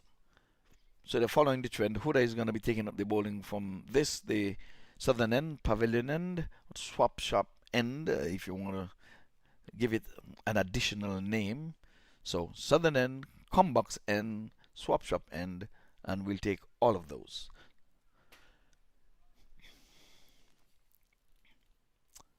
So let's see what Huda has in store here. We haven't seen him at bat, so I guess he's saving some of the best for last because Huda has not batted as yet.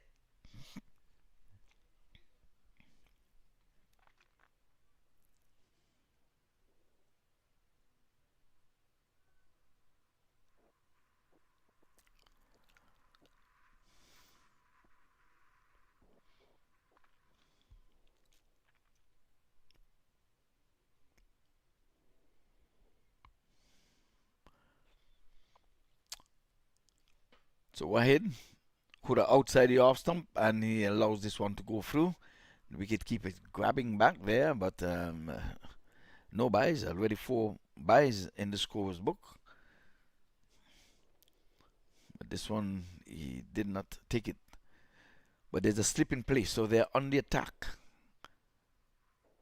So Huda, this time the batsman covers up, and Huda feeds to his own bowling, not cleanly, but keep the ball in front of him and in play. So 121, the target score. So Huda with his third delivery. This time the batsman is coming forward. Must have hit him just outside the off stump. Leg by signal. It's touching just outside the off stump. He was pushing outside the off stump.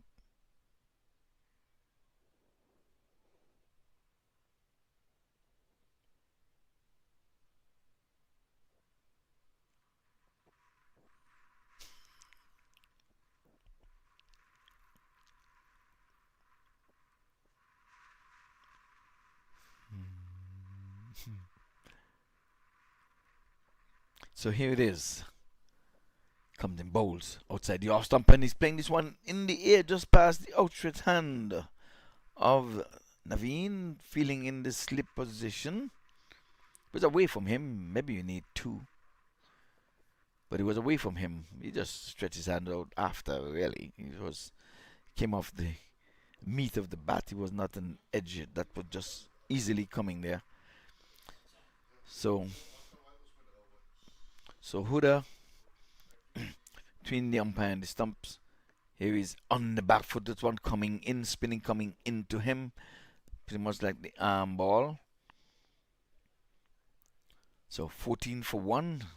The informed batter Suresh came and left the square, having played a beautiful square drive for 4. Miscued, mistimed one, and the wicketkeeper did the rest. This time he covers up outside the off stump again, and trying to defend 120. And a good start here by Huda.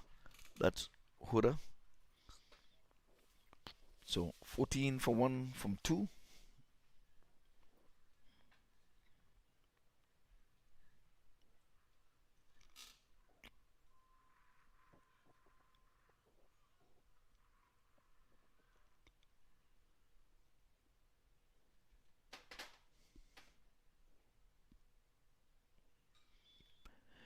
So Moshed is going to be continuing from the far end. And this time he'll be bowling to the opening batter, Wahid. Wahid sporting number 68 on his back. So as time goes on, we get to familiarize ourselves with these cricketers.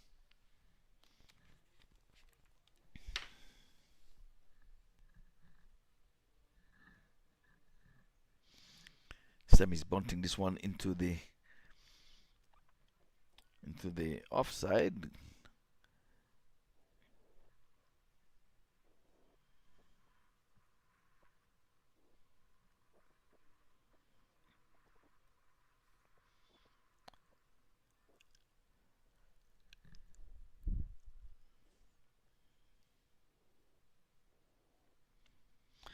So we've seen Bim. He would have bowled and looked the part. A tidy bowler. They would have kept Team USA legends in check. Just happened to get to the 120 mark, and thanks to Rajesh Sharma, Moshed outside the that one was wide outside the off stump, and he was swinging, but I'm not sure that he was really playing at that delivery. He walked across. It was too quick for him. By the time he would have played, I would have gone into the wicketkeeper's gloves. So Moshe 2 steps bowls. This time the batsman is covering up nicely as he rolls out square of the wicket, and again can't score. Tomorrow the curtains come down with 2 matches. Number 3 would play number 4. That would be decided tonight. This match would tell you if the USA is going to go undefeated. They would have won 2 matches. Team West Indies would have won 1, lost 1. Team Pakistan would have won 2, lost 1. Team India would have lost all 3 of the matches. Outside the off stump, loud appeal, and not out, says umpire Delroy Festus Lynn. So this wicketkeeper, he's really happy. Every time the ball goes through to him and he picks it up, so he's very energized. See, he's running up to the thing, so that is good. So oftentimes the leader of the pack is your wicket keeper on the field. That's your motivator. He, you feeds off his energy. He's the one who's seeing everything. He has to look at every single delivery, just like an umpire. I should say the standing umpire. Sometimes at Squillick you get to relax a little bit, but most questions are being asked of the standing umpire. How many balls? Are you ready? Anything. Sometimes they're just always in the ears of the standing umpire.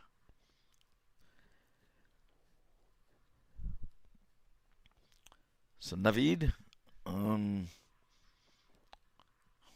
with a golden duck, first ball up, and he was down. So the southpaw Bim is on strike. He can be facing Huda, who's bowling over the wicket, and Huda floats this one up and he drives it to extra cover. We have a mid-off, have extra cover, we have point, and then there is a backward point.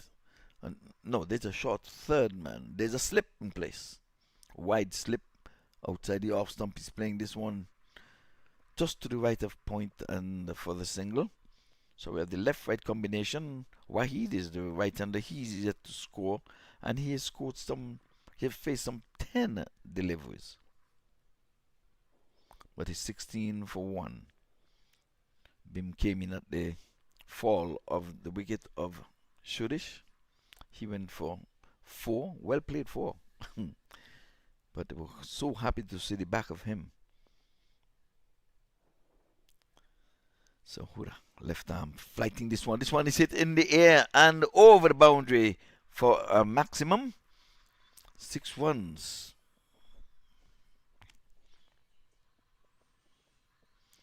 So that one was floated up in the slot. And let's have a look.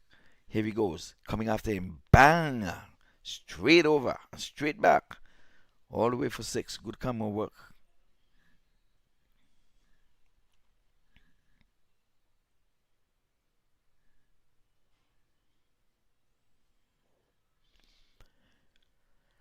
So let's see the comeback delivery. 22 for 1. And he gets off the mark with a 6.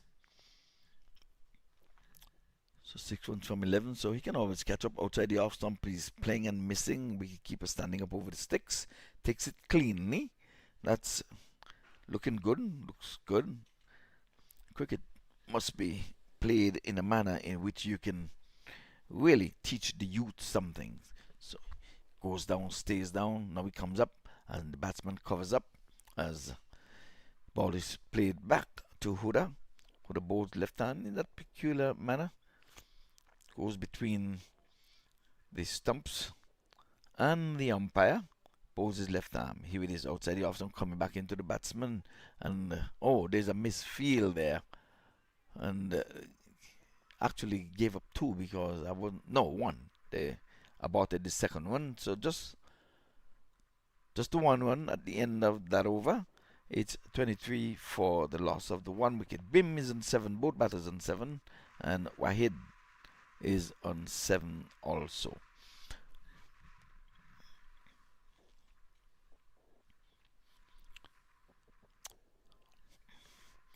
(8:15) in the evening here, Eastern time. And for those on the West Coast, we want to say, good afternoon to you. It's after 5 o'clock for you, those on the West Coast. And for those who are probably waking up this morning on the far reaches of the world, we want to say good morning to you. And if you're tuned into the MAQ TV, of course, this is live cricket coming to you from the Boward Central Stadium right here in the beautiful city of Lauderhill.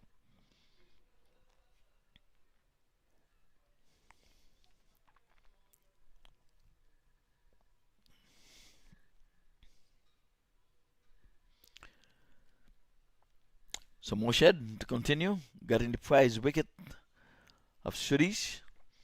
He continues. He thought he had a close call there on the LBW decision, but umpire Festus Lynn thought he would have pitched just outside the leg stump. The batsman can be given out at no time at all, as per the laws of cricket. This time he bowled this one shorter, quicker. The batsman was to the measure of it. Came across and played it into the cover region for a single. This brings the southpaw Bim on strike.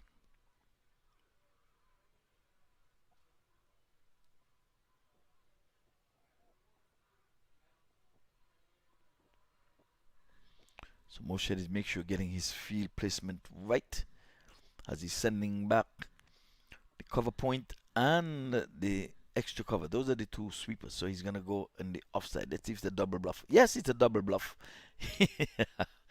Moshe, he made sure he showed the batter, I'm sending back my 2 fielders in the offside, and he bowled it dead on the leg stump. So you call it a double bluff. I make you believe I'm going to bowl it into the offside, but it was no such thing as that ball going into the offside.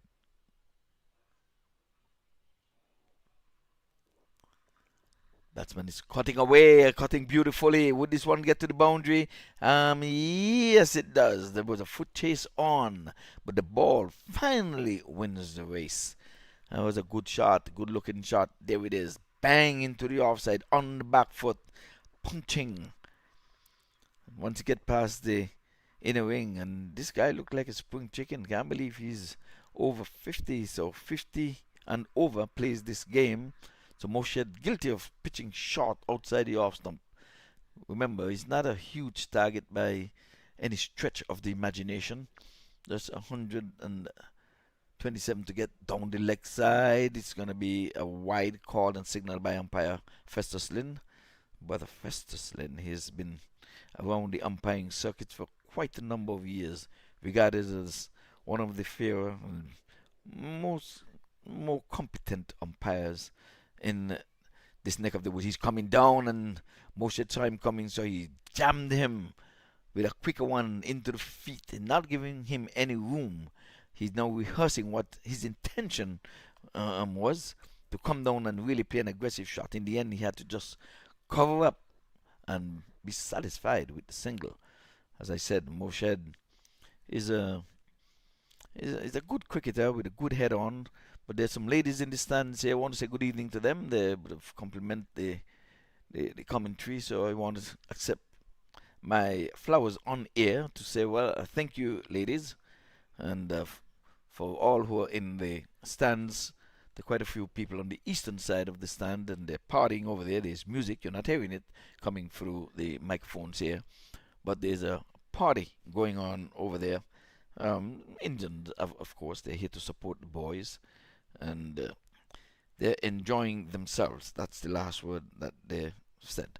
Well, hopefully they'll be back tomorrow, and they'll bring along a few folks with them. 2 games tomorrow. We'll have it pretty much knockout, where the 3rd and 4th would play. Don't know who will be playing India, but we know for sure India has secured that 4th spot a long time ago, I say since yesterday, but it was confirmed today when they would have lost all of their 3 matches. So early in the day we had a bit of rain that, about a hold-up play for, say, about a 20 minutes or so. So we had to... There was no adjustment to the overs or anything. It was just about 20 minutes, and it was just to finish the match, and a match in which came down to the wires, and the USA Legends finally won it against the Pakistan Legends. So Huda again. This time the batsman is covering up, and it was yes, no, playing with soft hands, and Huda wanted to prevent the single. At the same time, I think one of those men on the offside who's saving single, they're too far back on the circle. One of them should be in at least to put a doubt in the batter's mind on the single. Have to get past him. But when all of them staying back and all of them have to rush in, they can play with soft hands and get that single. But field changes for the southpaw. Bim, who is now on strike, he's an 8. So Wahid had gone left him. Both were on 7 at the same time. So this time he's on the back foot and dabbing it into the offside, and quickly took off for the single.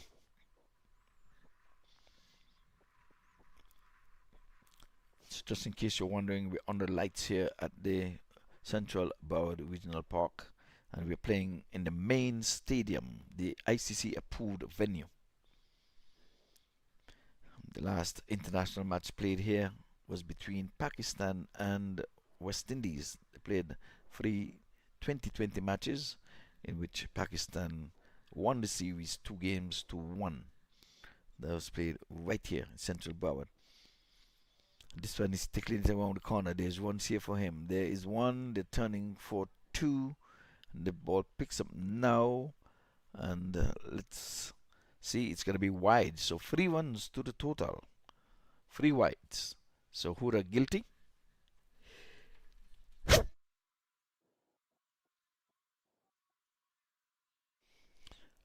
Yes, Hilter. Hura guilty of straying down the leg side. And we keeper were not able to really, make amends and to save at least 2 runs. This time he's going up. Oh, what are we having here?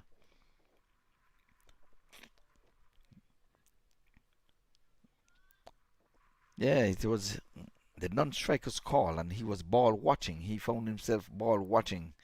So Wahid, yes, you had a brain freeze there because the call was Bim's call. It was behind him, coming into the pad, and he stayed there and forgot that extras would add to the total. I actually thought that he forgot that. So 121, that's the target score.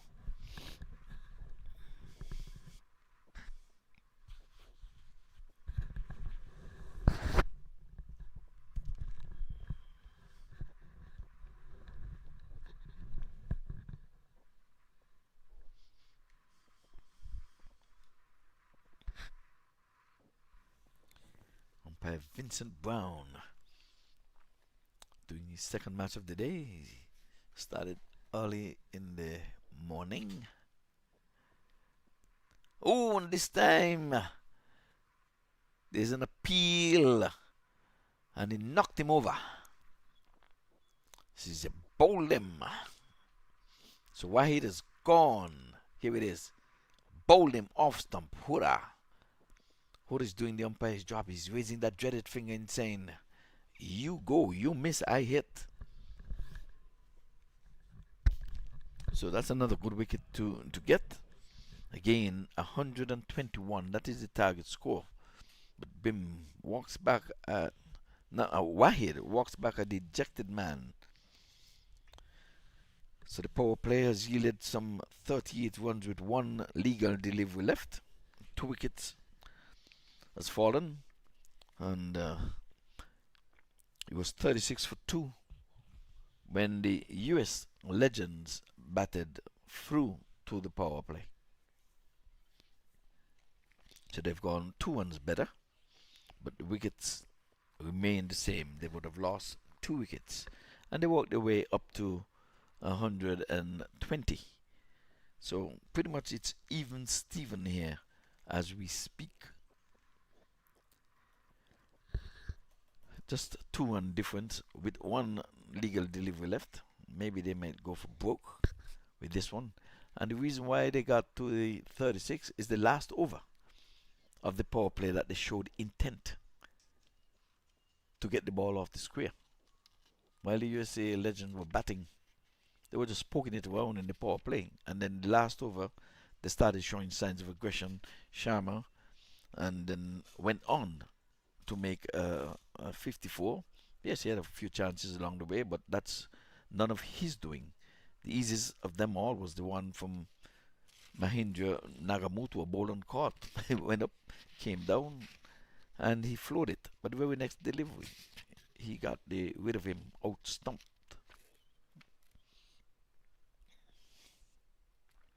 The batters got to meet in the middle after all this long time. Batter walked out, took his guard, and then he should have been watching. What are you telling him? Oh, he's going to bowl right arm over. So the end of the power play, it is 38 for 2.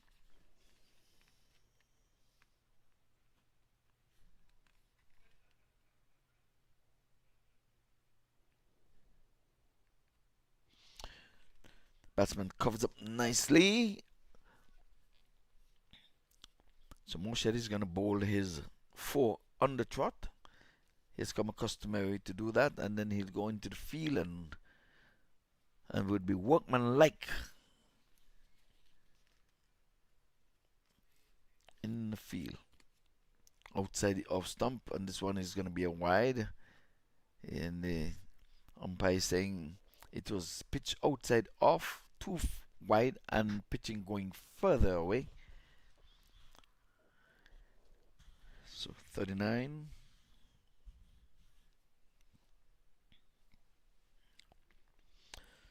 Moshed in his foot over plays this one off the legs. This one was between middle and leg, and Moshed was in hopes of getting it into the pad, in hopes of getting it past the pads and bat and into the stumps. But Bim, he has other ideas. He's turned it over, got himself a single, and brings Saheed on strike for the first time.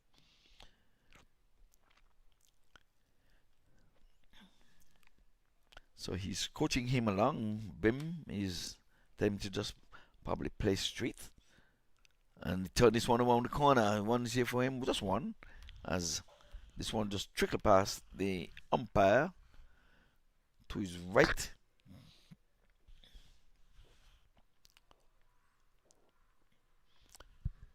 So Moshed getting the prize wicket of Sudesh for 4. I'll make sure they would have been released, but they can't relax. They can't give up now. The game is evenly poised in terms of where Team USA was at this stage. This time he's coming forward. Bim was looking for a single. Now he would have been definitely flirting with danger.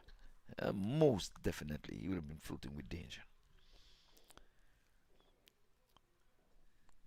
And Moshed, he would have none of that. Even the wicketkeeper, he was onto it with a flash.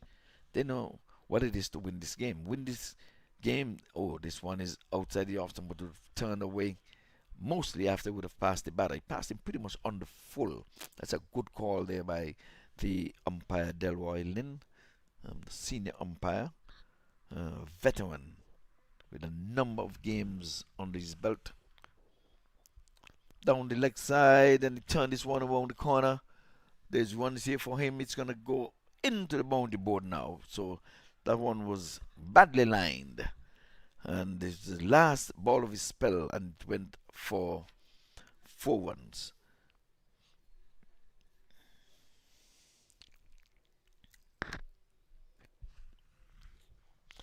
So Moshed with the prize wicket.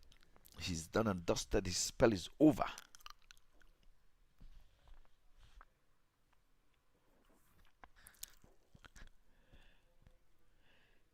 Yes, so like we say, you're playing against your opponent. The big smile on Moshed's face, and the batter, that's Bim, just giving him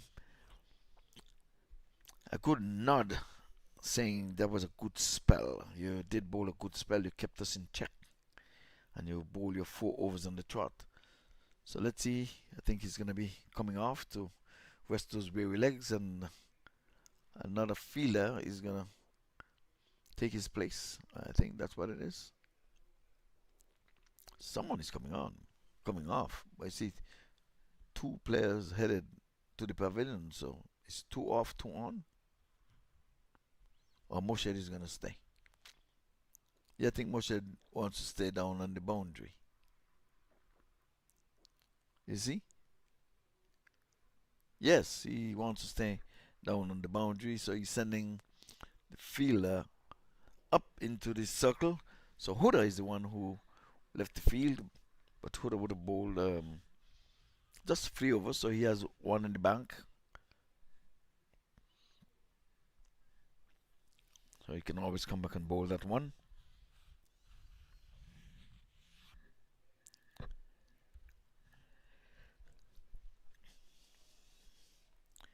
So Anwar is going to be the new bowler, and he's going to be taking it up from this southern end.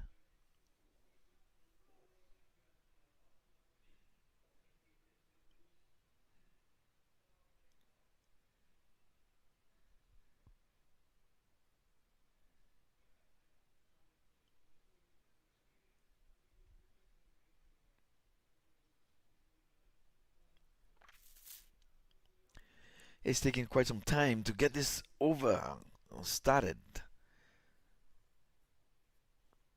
You don't have to set every person on the field. I mean, it's not school cricket. Fielders must have an idea where to position themselves. Somebody is in the way, somebody is behind, somebody is in front of the side screen. What's going on? No, if the batter could have seen him, that means the side screen need to be moved. Oh, it is allowed appeal, not given. Umpire Vincent Brown is not interested. So we'll have a look. Comes outside the off stump, nicely floated up.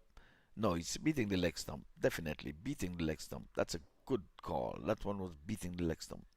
That ball was not turning, coming back at all. The angle was taking it past the leg stump. It's good decision.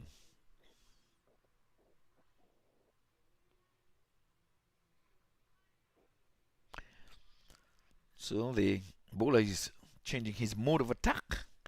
He's going to be bowling over the wicket to the left-hander.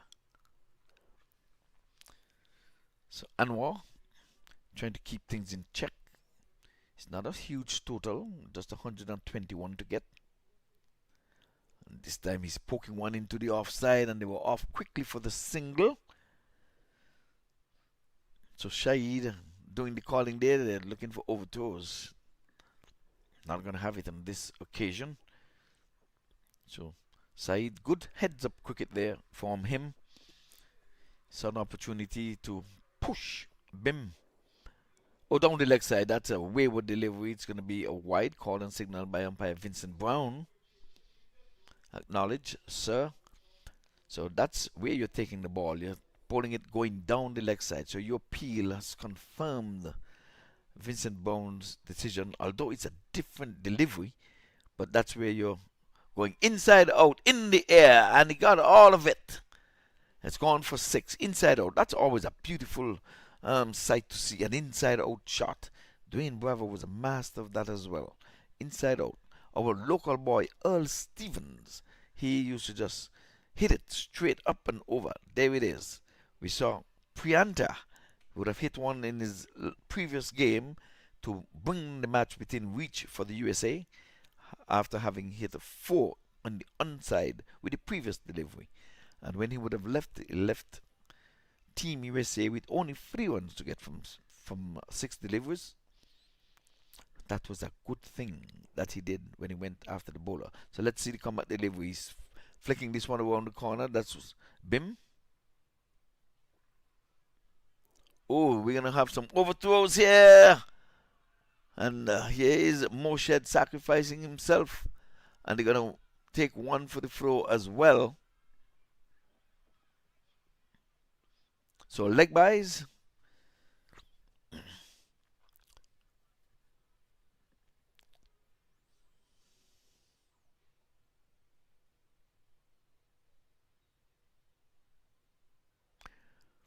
The batters are having a mid-wicket conference, I guess, just to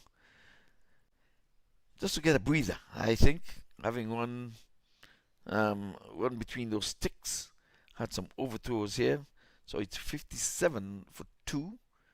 Causing Sporting 69 on his back, and this time he's stroking it nicely into the offside, and they're running a quick single.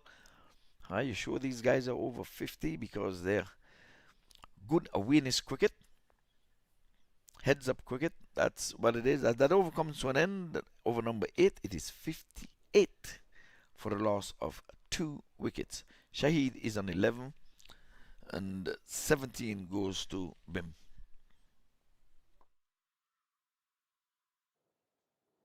If you want luxury but desire smart investments, then let MAQ Group guide your property journey. Whether you're buying, selling, or investing in property, MAQ Group has you covered. Worldwide, we offer a range of services tailored just for you. Looking for your next home, business, or want to investment? Our residential and commercial investment, we ensure you find the perfect profitable business or property. Our off-plan properties and expert market analysis promise lucrative opportunities. And for property owners, our management services handle everything so you don't have to. With MAQ Group, you're not just getting a service, you're gaining a partner dedicated to your success. Trust, transparency, and a seamless experience from start to finish. Ready to begin your property journey? Visit us at www.macgroup.com and let's make your real estate dreams a reality. So here it is again. Now we're going to have Wajid Sharma, the half-century maker. Starts off with a wide. It's wide of the mark outside the off stump. He's bowling round the sticks. He was good last time up, taking 3 wickets for 17 runs when he played against Team India. This time he's outside the off stump. So he's bowling without a slip, but he has a third man backward point, extra cover, and he's going to reinforce the offside as he's sending the short fine leg into a a short third man, and then the third man has gone into the 45 position, and then there's the point outside the off stump, and it's going to be another wide. And he's when he was batting, he was asking for wides while he was batting, and now that he's bowling, he's saying, I don't think that's a wide. Magic, you can't have it both ways. When you're batting, you want the umpire to call you for wides. And now that you're bowling the wide deliveries, you're saying, well, he's calling my wide, but he wasn't. Yes, but he was calling you wide, but you were showing him, oh, this time he's getting down the net. But again, well-placed field on the point. He got there to him quick and in a hurry. So it's a straight point just to the right of the umpire. So it's a call it a little backward point. This time he's hitting it in the air. It's gonna be one bounce forward. The man on the square boundary can't do anything. He went all the way for 6, as a matter of fact. How did he get that do? But he got the wheel on it. I can tell you. So bim. Let's have a look. Outside the off stump. Here he is, slashing at it outside the off stump, and it went all the way over the boundary for 6. That's a good looking shot. I don't know if he intended, but with these big, nice, thick bats, you can only have to get it at the sweet part of the bat, and that's all she wrote.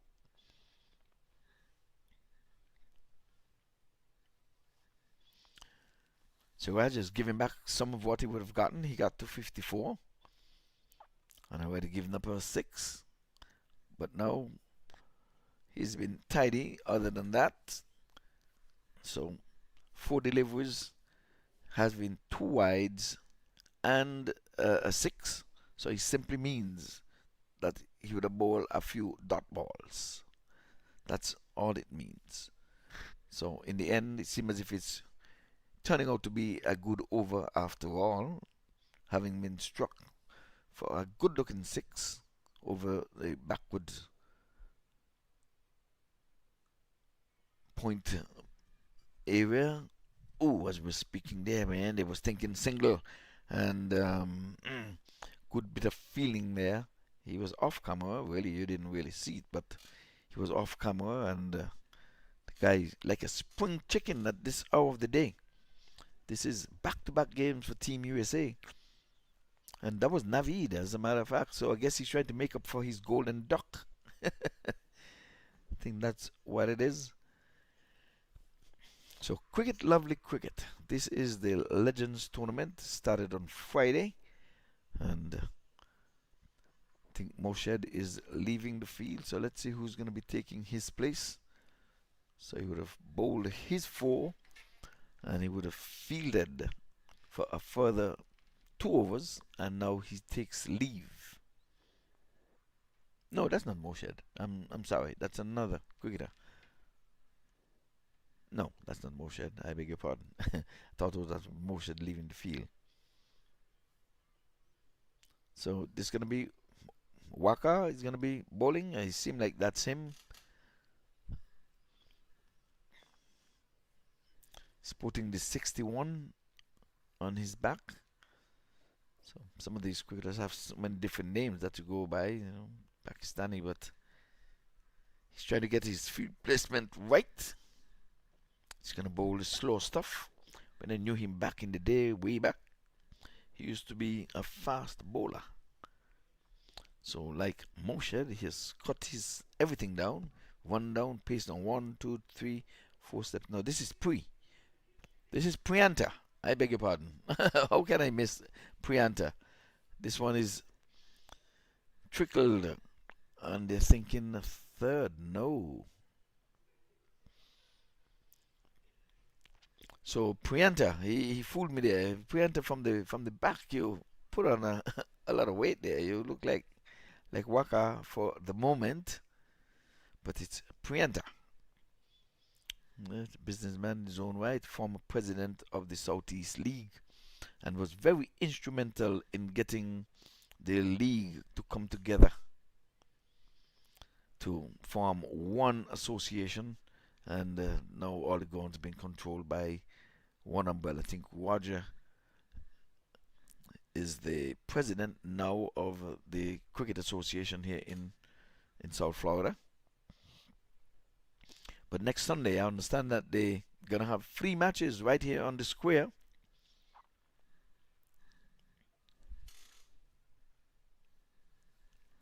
Where they're going to be broadcasting live. I hope. I try to get in touch with Mr. Elton Tucker.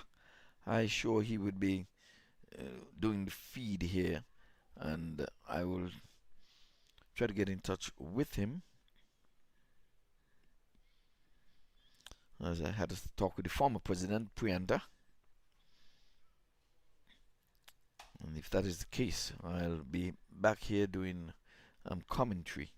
Because they're finals, and it's going to be 3 finals all in one day. Just like they're having 3 games here. So Pui, he goes around the stick now, bowling his leggies down the leg side, and he's playing it to the short mid-wicket and can't score. Good feeling, good placement. And Bim came down on that.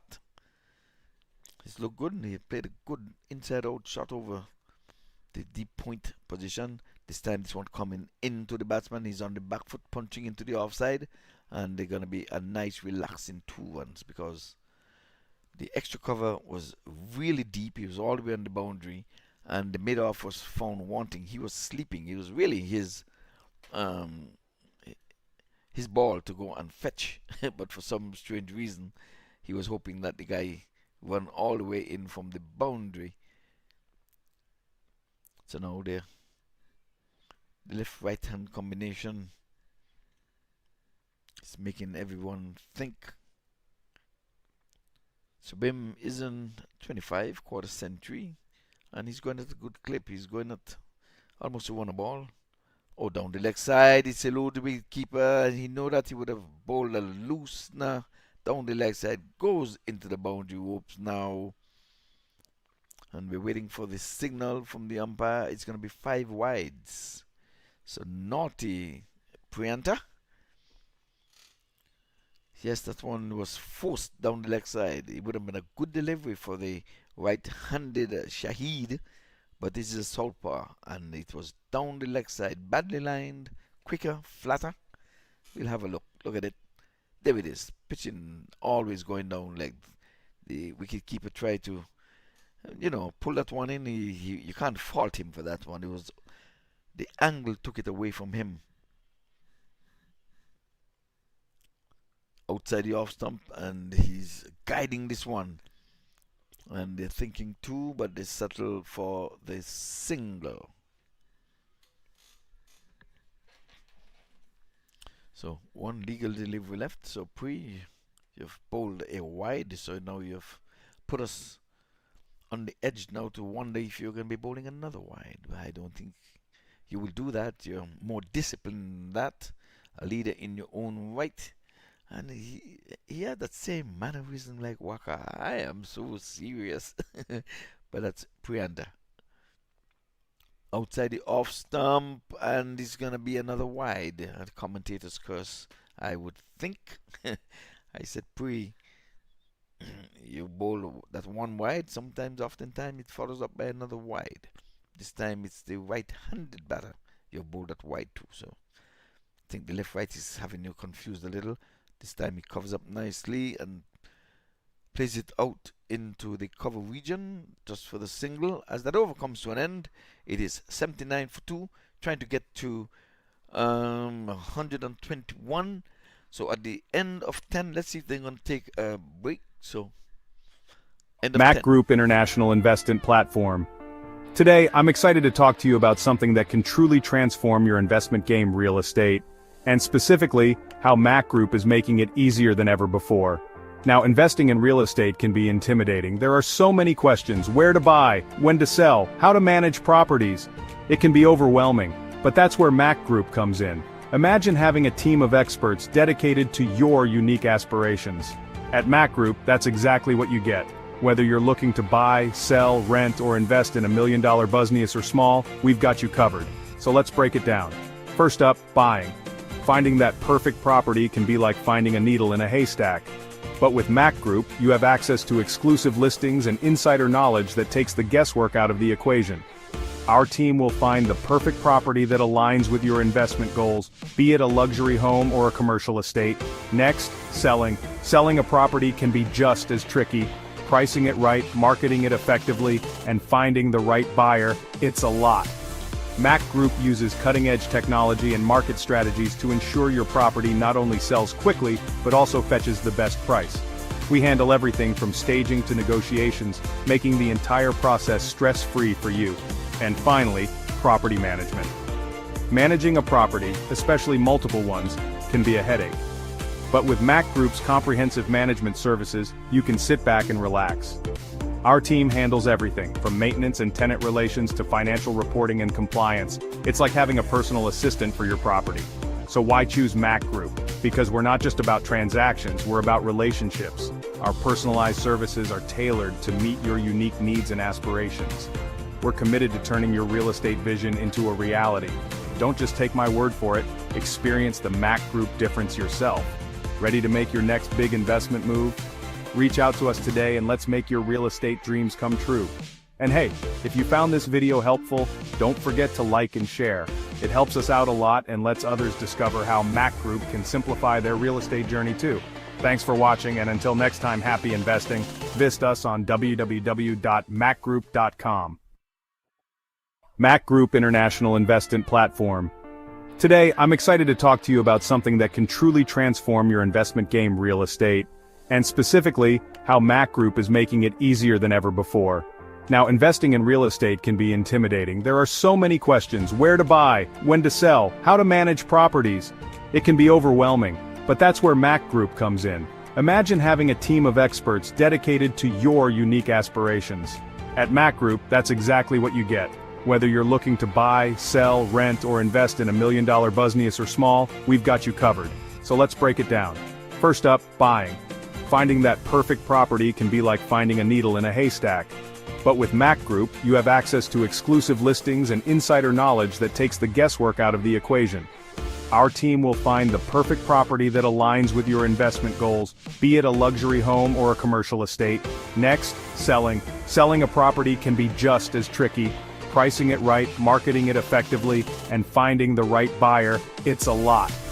MAQ Group uses cutting-edge technology and market strategies to ensure your property not only sells quickly, but also fetches the best price. We handle everything from staging to negotiations, making the entire process stress-free for you. And finally, property management. Managing a property, especially multiple ones, can be a headache. But with MAQ Group's comprehensive management services, you can sit back and relax. Our team handles everything, from maintenance and tenant relations to financial reporting and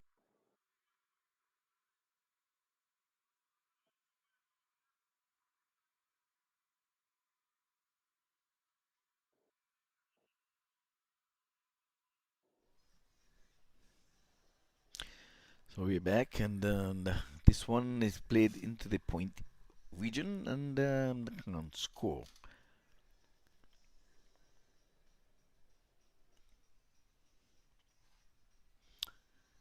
So 79 for 2.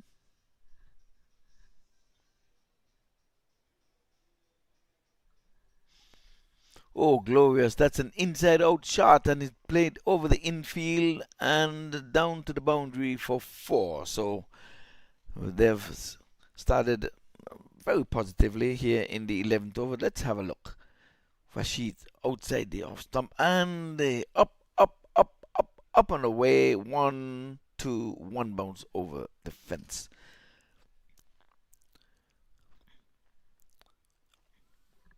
So that was a good looking shot. I'm telling you, Shahid now, he's getting into the act, joining Brim. When he came in, he was being coached by Brim. You thought he was a newcomer, but he's looked the part so far. He's scored some 19 runs from only 10 deliveries. So I guess he's in a hurry, trying to get off the park, knowing that he'll be back here tomorrow in the morning, but trying to put his team in a place and to put the boardroom to get the books and the calculators and to find out who is going to be playing who in the morning. Because a win here for the West Indies. Oh, this one elude the wicket keeper. He cannon into his legs. He's wobbling, hopping a little. Have to use the big glove, pal. You have to use the glove. So hope he's okay. Just coming back from a break. There it is. He's fixing his pads. You know, this is a game where the aged people are playing, so an opportunity to showcase your ways even at this age. So at least they're getting to play on an international venue, so that's a good thing. So again, we want to big up Melton Taylor and his crew. Melton Taylor, the head curator here at the Central Bow Regional Park. So Rajid, quicker one, the batsman jams down on it, and they squeeze the single there. So 85 it is for 2. We're into the 11th over, and I think that whoever wins here, they want to win big. And like I said, that's a good delivery. Beaten all ends up taken there by the wicket keeper. But it's easy equation. If the USA can win, they'll go through the preliminaries undefeated. So they'll go straight to the top of the table, be number 1. Now, if the West Indies were to win this match, it simply means that India would have secured 4th place, and then they have to go to the boardroom to find out who has the better net run rate to propel to the top. Because Pakistan won 2. If USA were to lose this, they would have won 2. And if the West Indies were to win this, they would have won 2. So they have to bear in mind that net run rate comes into play. So if they're going to win this, that is the Team West Indies, they have to up their run rate. They would have not done too badly when they lost the match against Pakistan, but I think they will want to just help themselves here by winning this with a few overs to spare. But Huda is back for his last over. This one is down the leg side. The batsman is sweeping, and let's see, it's gonna go very, very close to the boundary, but mid wicket comes to the square leg, runs down to the fine leg position. In the meantime, the batters would have run through for 2. So Bim is on 29 from 29, so he's going at 100 weight. He's going at run a ball.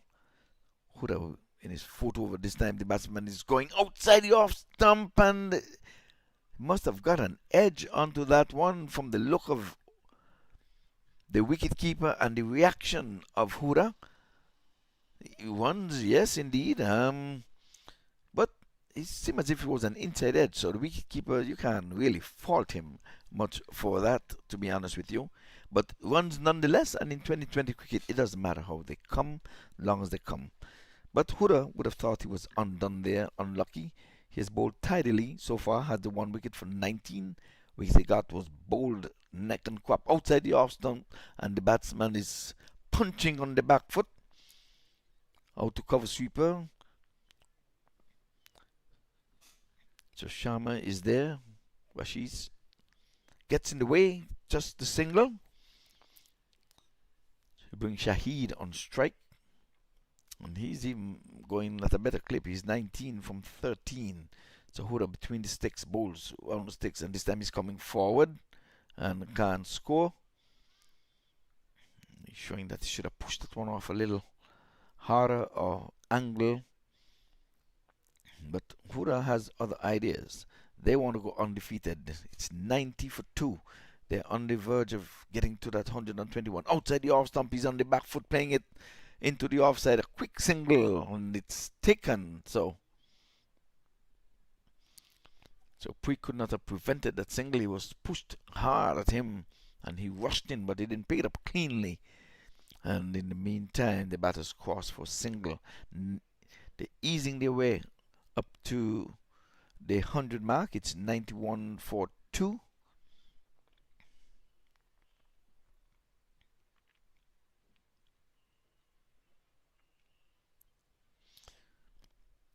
So Huda with his last legal delivery. This one is played with soft hands into the offside. And Huda is done and dusted. 92 for 2 it is at the end of 12. Trying to get to 121 for the victory. That's the team West Indies. Again, to take you further back, they would have lost their first match when they came up against Pakistan. And you can see the disappointment on their faces. But it's not over until it's over. Like we say, Ken Singh would have played in the first match, and he did not bat, and he did not bowl particularly well in his spell. He normally bowls 4 on the trot. He just bowled 2 because they were coming after him. But I would think that he had to work or something, because he's a man. Once this kind of cricket is here and he's on, he comes and gives his 100% every time. So Raj would be continuing. This would be his third over, and he's been hit for 6, but he's only given up 13 runs. So he's the half-century maker. When the Team USA batted, he was down at 1 point for the count. So he was out for 55, dropped on 54, and by the time he got back, what Mahindra Nagamoto says, okay, I can't take you when it's a ball on court, but I'll get you stumped. So he tricked him, he dragged him out, and the wicketkeeper did the rest. It was a delayed stumping because Sharma Wajees was out of his crease a long way, so he took his time and just whipped the bails off. Oh, this time he's going after him again, and he's going down to the mid-wicket region, and it's gone for a boundary. So Raj, you're giving back some of what you would have taken. So Pre could not have done anything better to prevent that boundary. Let's have a look. Taking it from outside the off stump, doing some house cleaning, and he was always away from the fielder that was stationed down there. That's Prianta. So 97 it is for the loss of 2 wickets, trying to get to 121. This time he's on driving. They're running the first one quickly with a turn for the second. Yes, they will. As the ball slowly rolls down to the backward square leg. They were thinking of a third because the throw was rolling coming in. Where all this energy is coming from? But then again, they're mindful of the net run rate. They want to get there as quick as they can now. There's a lot of wickets in the hut. So the wickets means nothing in the net run rate. So if you can go gung-ho and get it, even losing a couple of wickets, that would be doing you some justice and putting yourself to get into the number 1 position. You have to be mindful of that. West Indies, cricket is a head game. You have to go to the boardroom sometimes to find out what would take me and propel me to the top of the order. Well, net run rate if you win this one. Because 3 teams would be ending up with winning 2 matches each. So to separate, it can only be the net run rate. It's not toss of a coin. It's 3 teams anyway. It's not to even say, well, the rules are, if 2 teams end up on the same distance, a lovely looking square driven shot. Let's see what he's gonna get for it. They're gonna get 2. It was a delayed 2 from Shahid. I don't know why he was waiting. 100 comes up 101 for 2 in the 13th over, and I think they're gonna get it before the 20th over. If I was a betting man, that would be my bet. That these guys are in a hurry now. I think they would have read the memo that we not only want to win, we want to win big and put ourselves in a position where we would be the number 1 seed.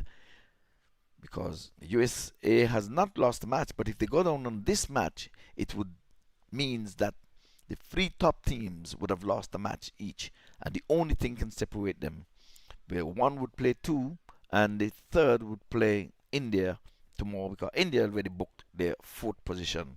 They did not win any of their games, sad to say, But it's not just all about winning. I can say India winning was to show up on the park and really, do do justice to cricket. At least they didn't play short. At least they came, and even though they would have lost the first one, they came out and they played the second one.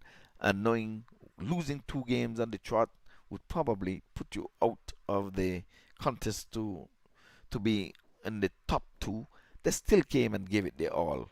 So I have to commend Shalish and his crew for coming out, knowing that they were on TV as well. They were very well disciplined.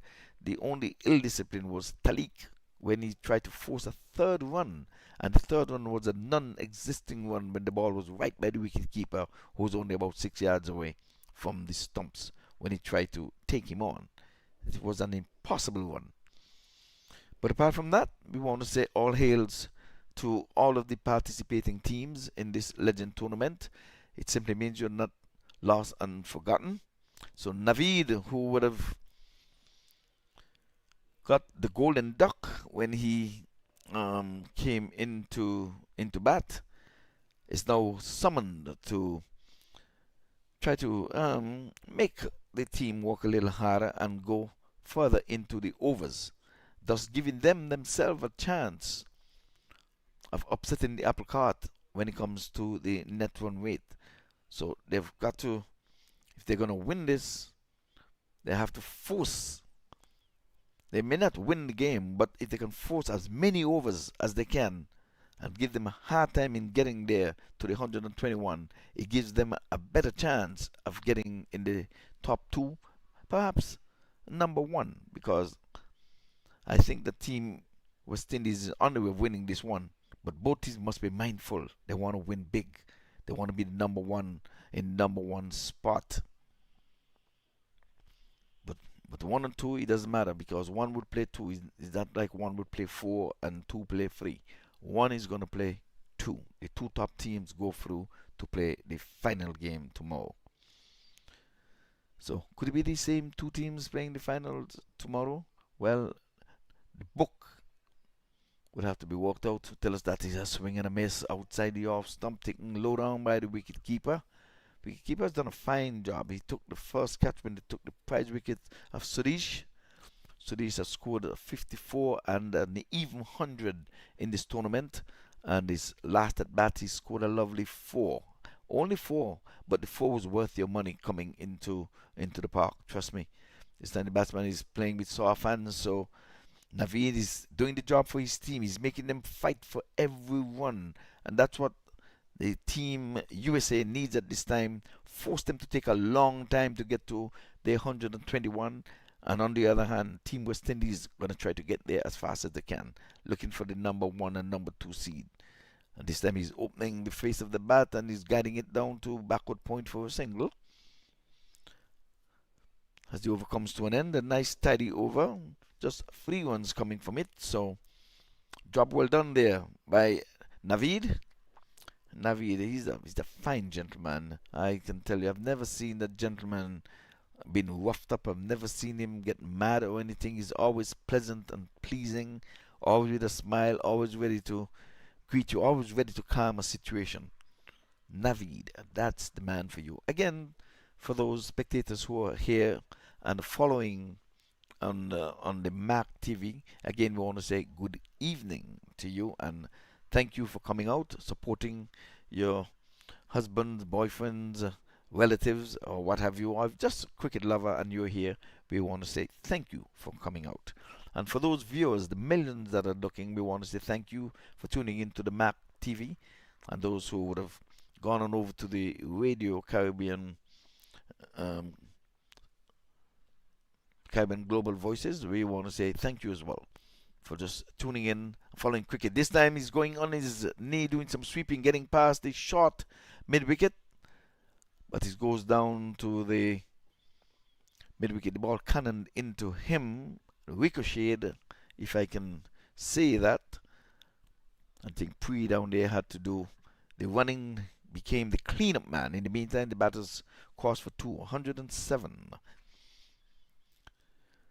For the loss of 2 wickets. Again, wickets does not mean much does not mean anything at all in calculating the net run rate. So they've got to get it as fast as they can back along the turf. And Wajid was trying that little trick, trying to get the ball off his fingers into the stumps, just in case the batter was leaving town, and he would have effected a run out. So doing, he hit probably the wrong part of his hand, and he's kind of away from the stumps. And the single was being realized. So Bim is on strike, and he's going cutting and going straight to the backward point and can't score. So again, both bowlers have it in mind that they're going to make them work for these runs. It's 108 for 2. Ashama round the sticks, and this time he's going after him again, and he's going through the feeler. He got a hand on it at the shortest to cover. I think they're going to be running 3 runs here. Let's see. Yes, indeed. So 3 runs added, but I think the feeler, he saved the one. I can tell you that it's 110 for 2. So 11 away. So they need 13 runs from 33. That's the equation. Where are we getting that?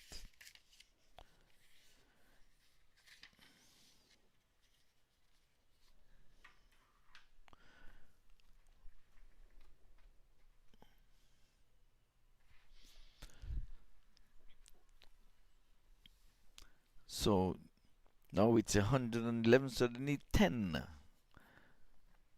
from 32 deliveries. So this is doing the Team West Indies a world of good in terms of net run rate.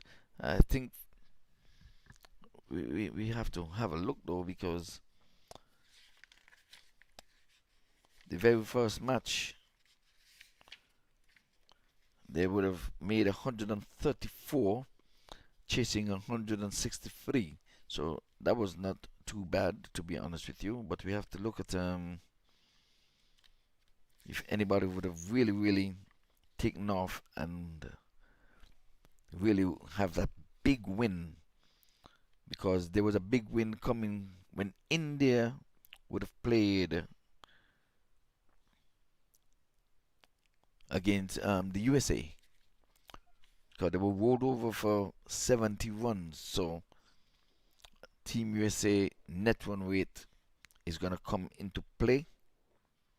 But the only thing is that the 17.3 overs that it took them to bowl at India might just very well set them back a little bit, because you have to add the overs into the runs to get your net run rate.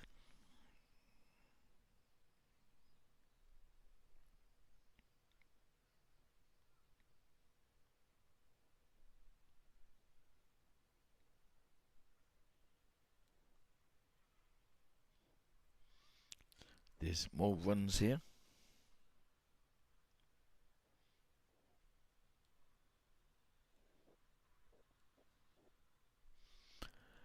Well, we're into the dying moments here. 113 for 2. Trying to get to 121 for the win.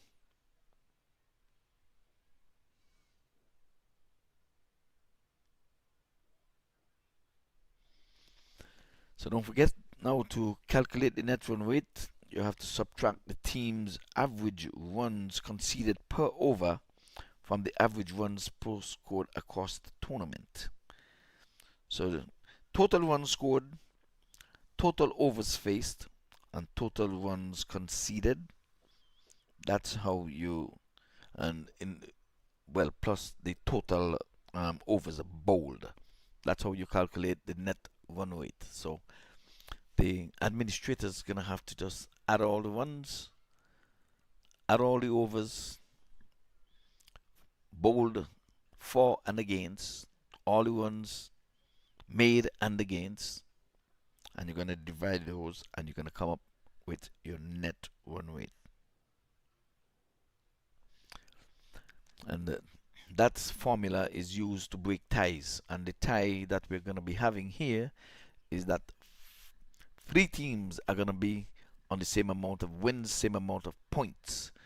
So to break that, this time he's playing it back along the track, and it was interesting to see Naveed spread eagle there.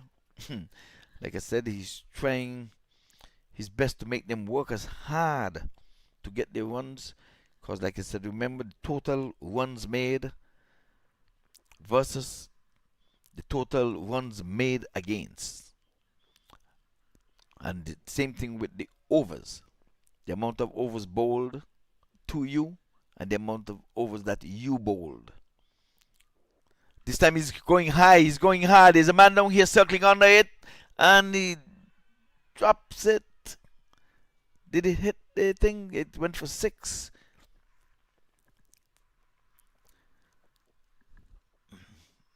Yes, it dropped on the ropes there. So, game, set, match.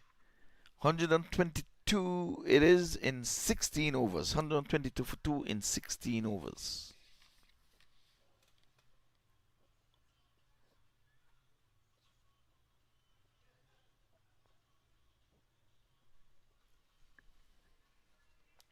Shahid 40.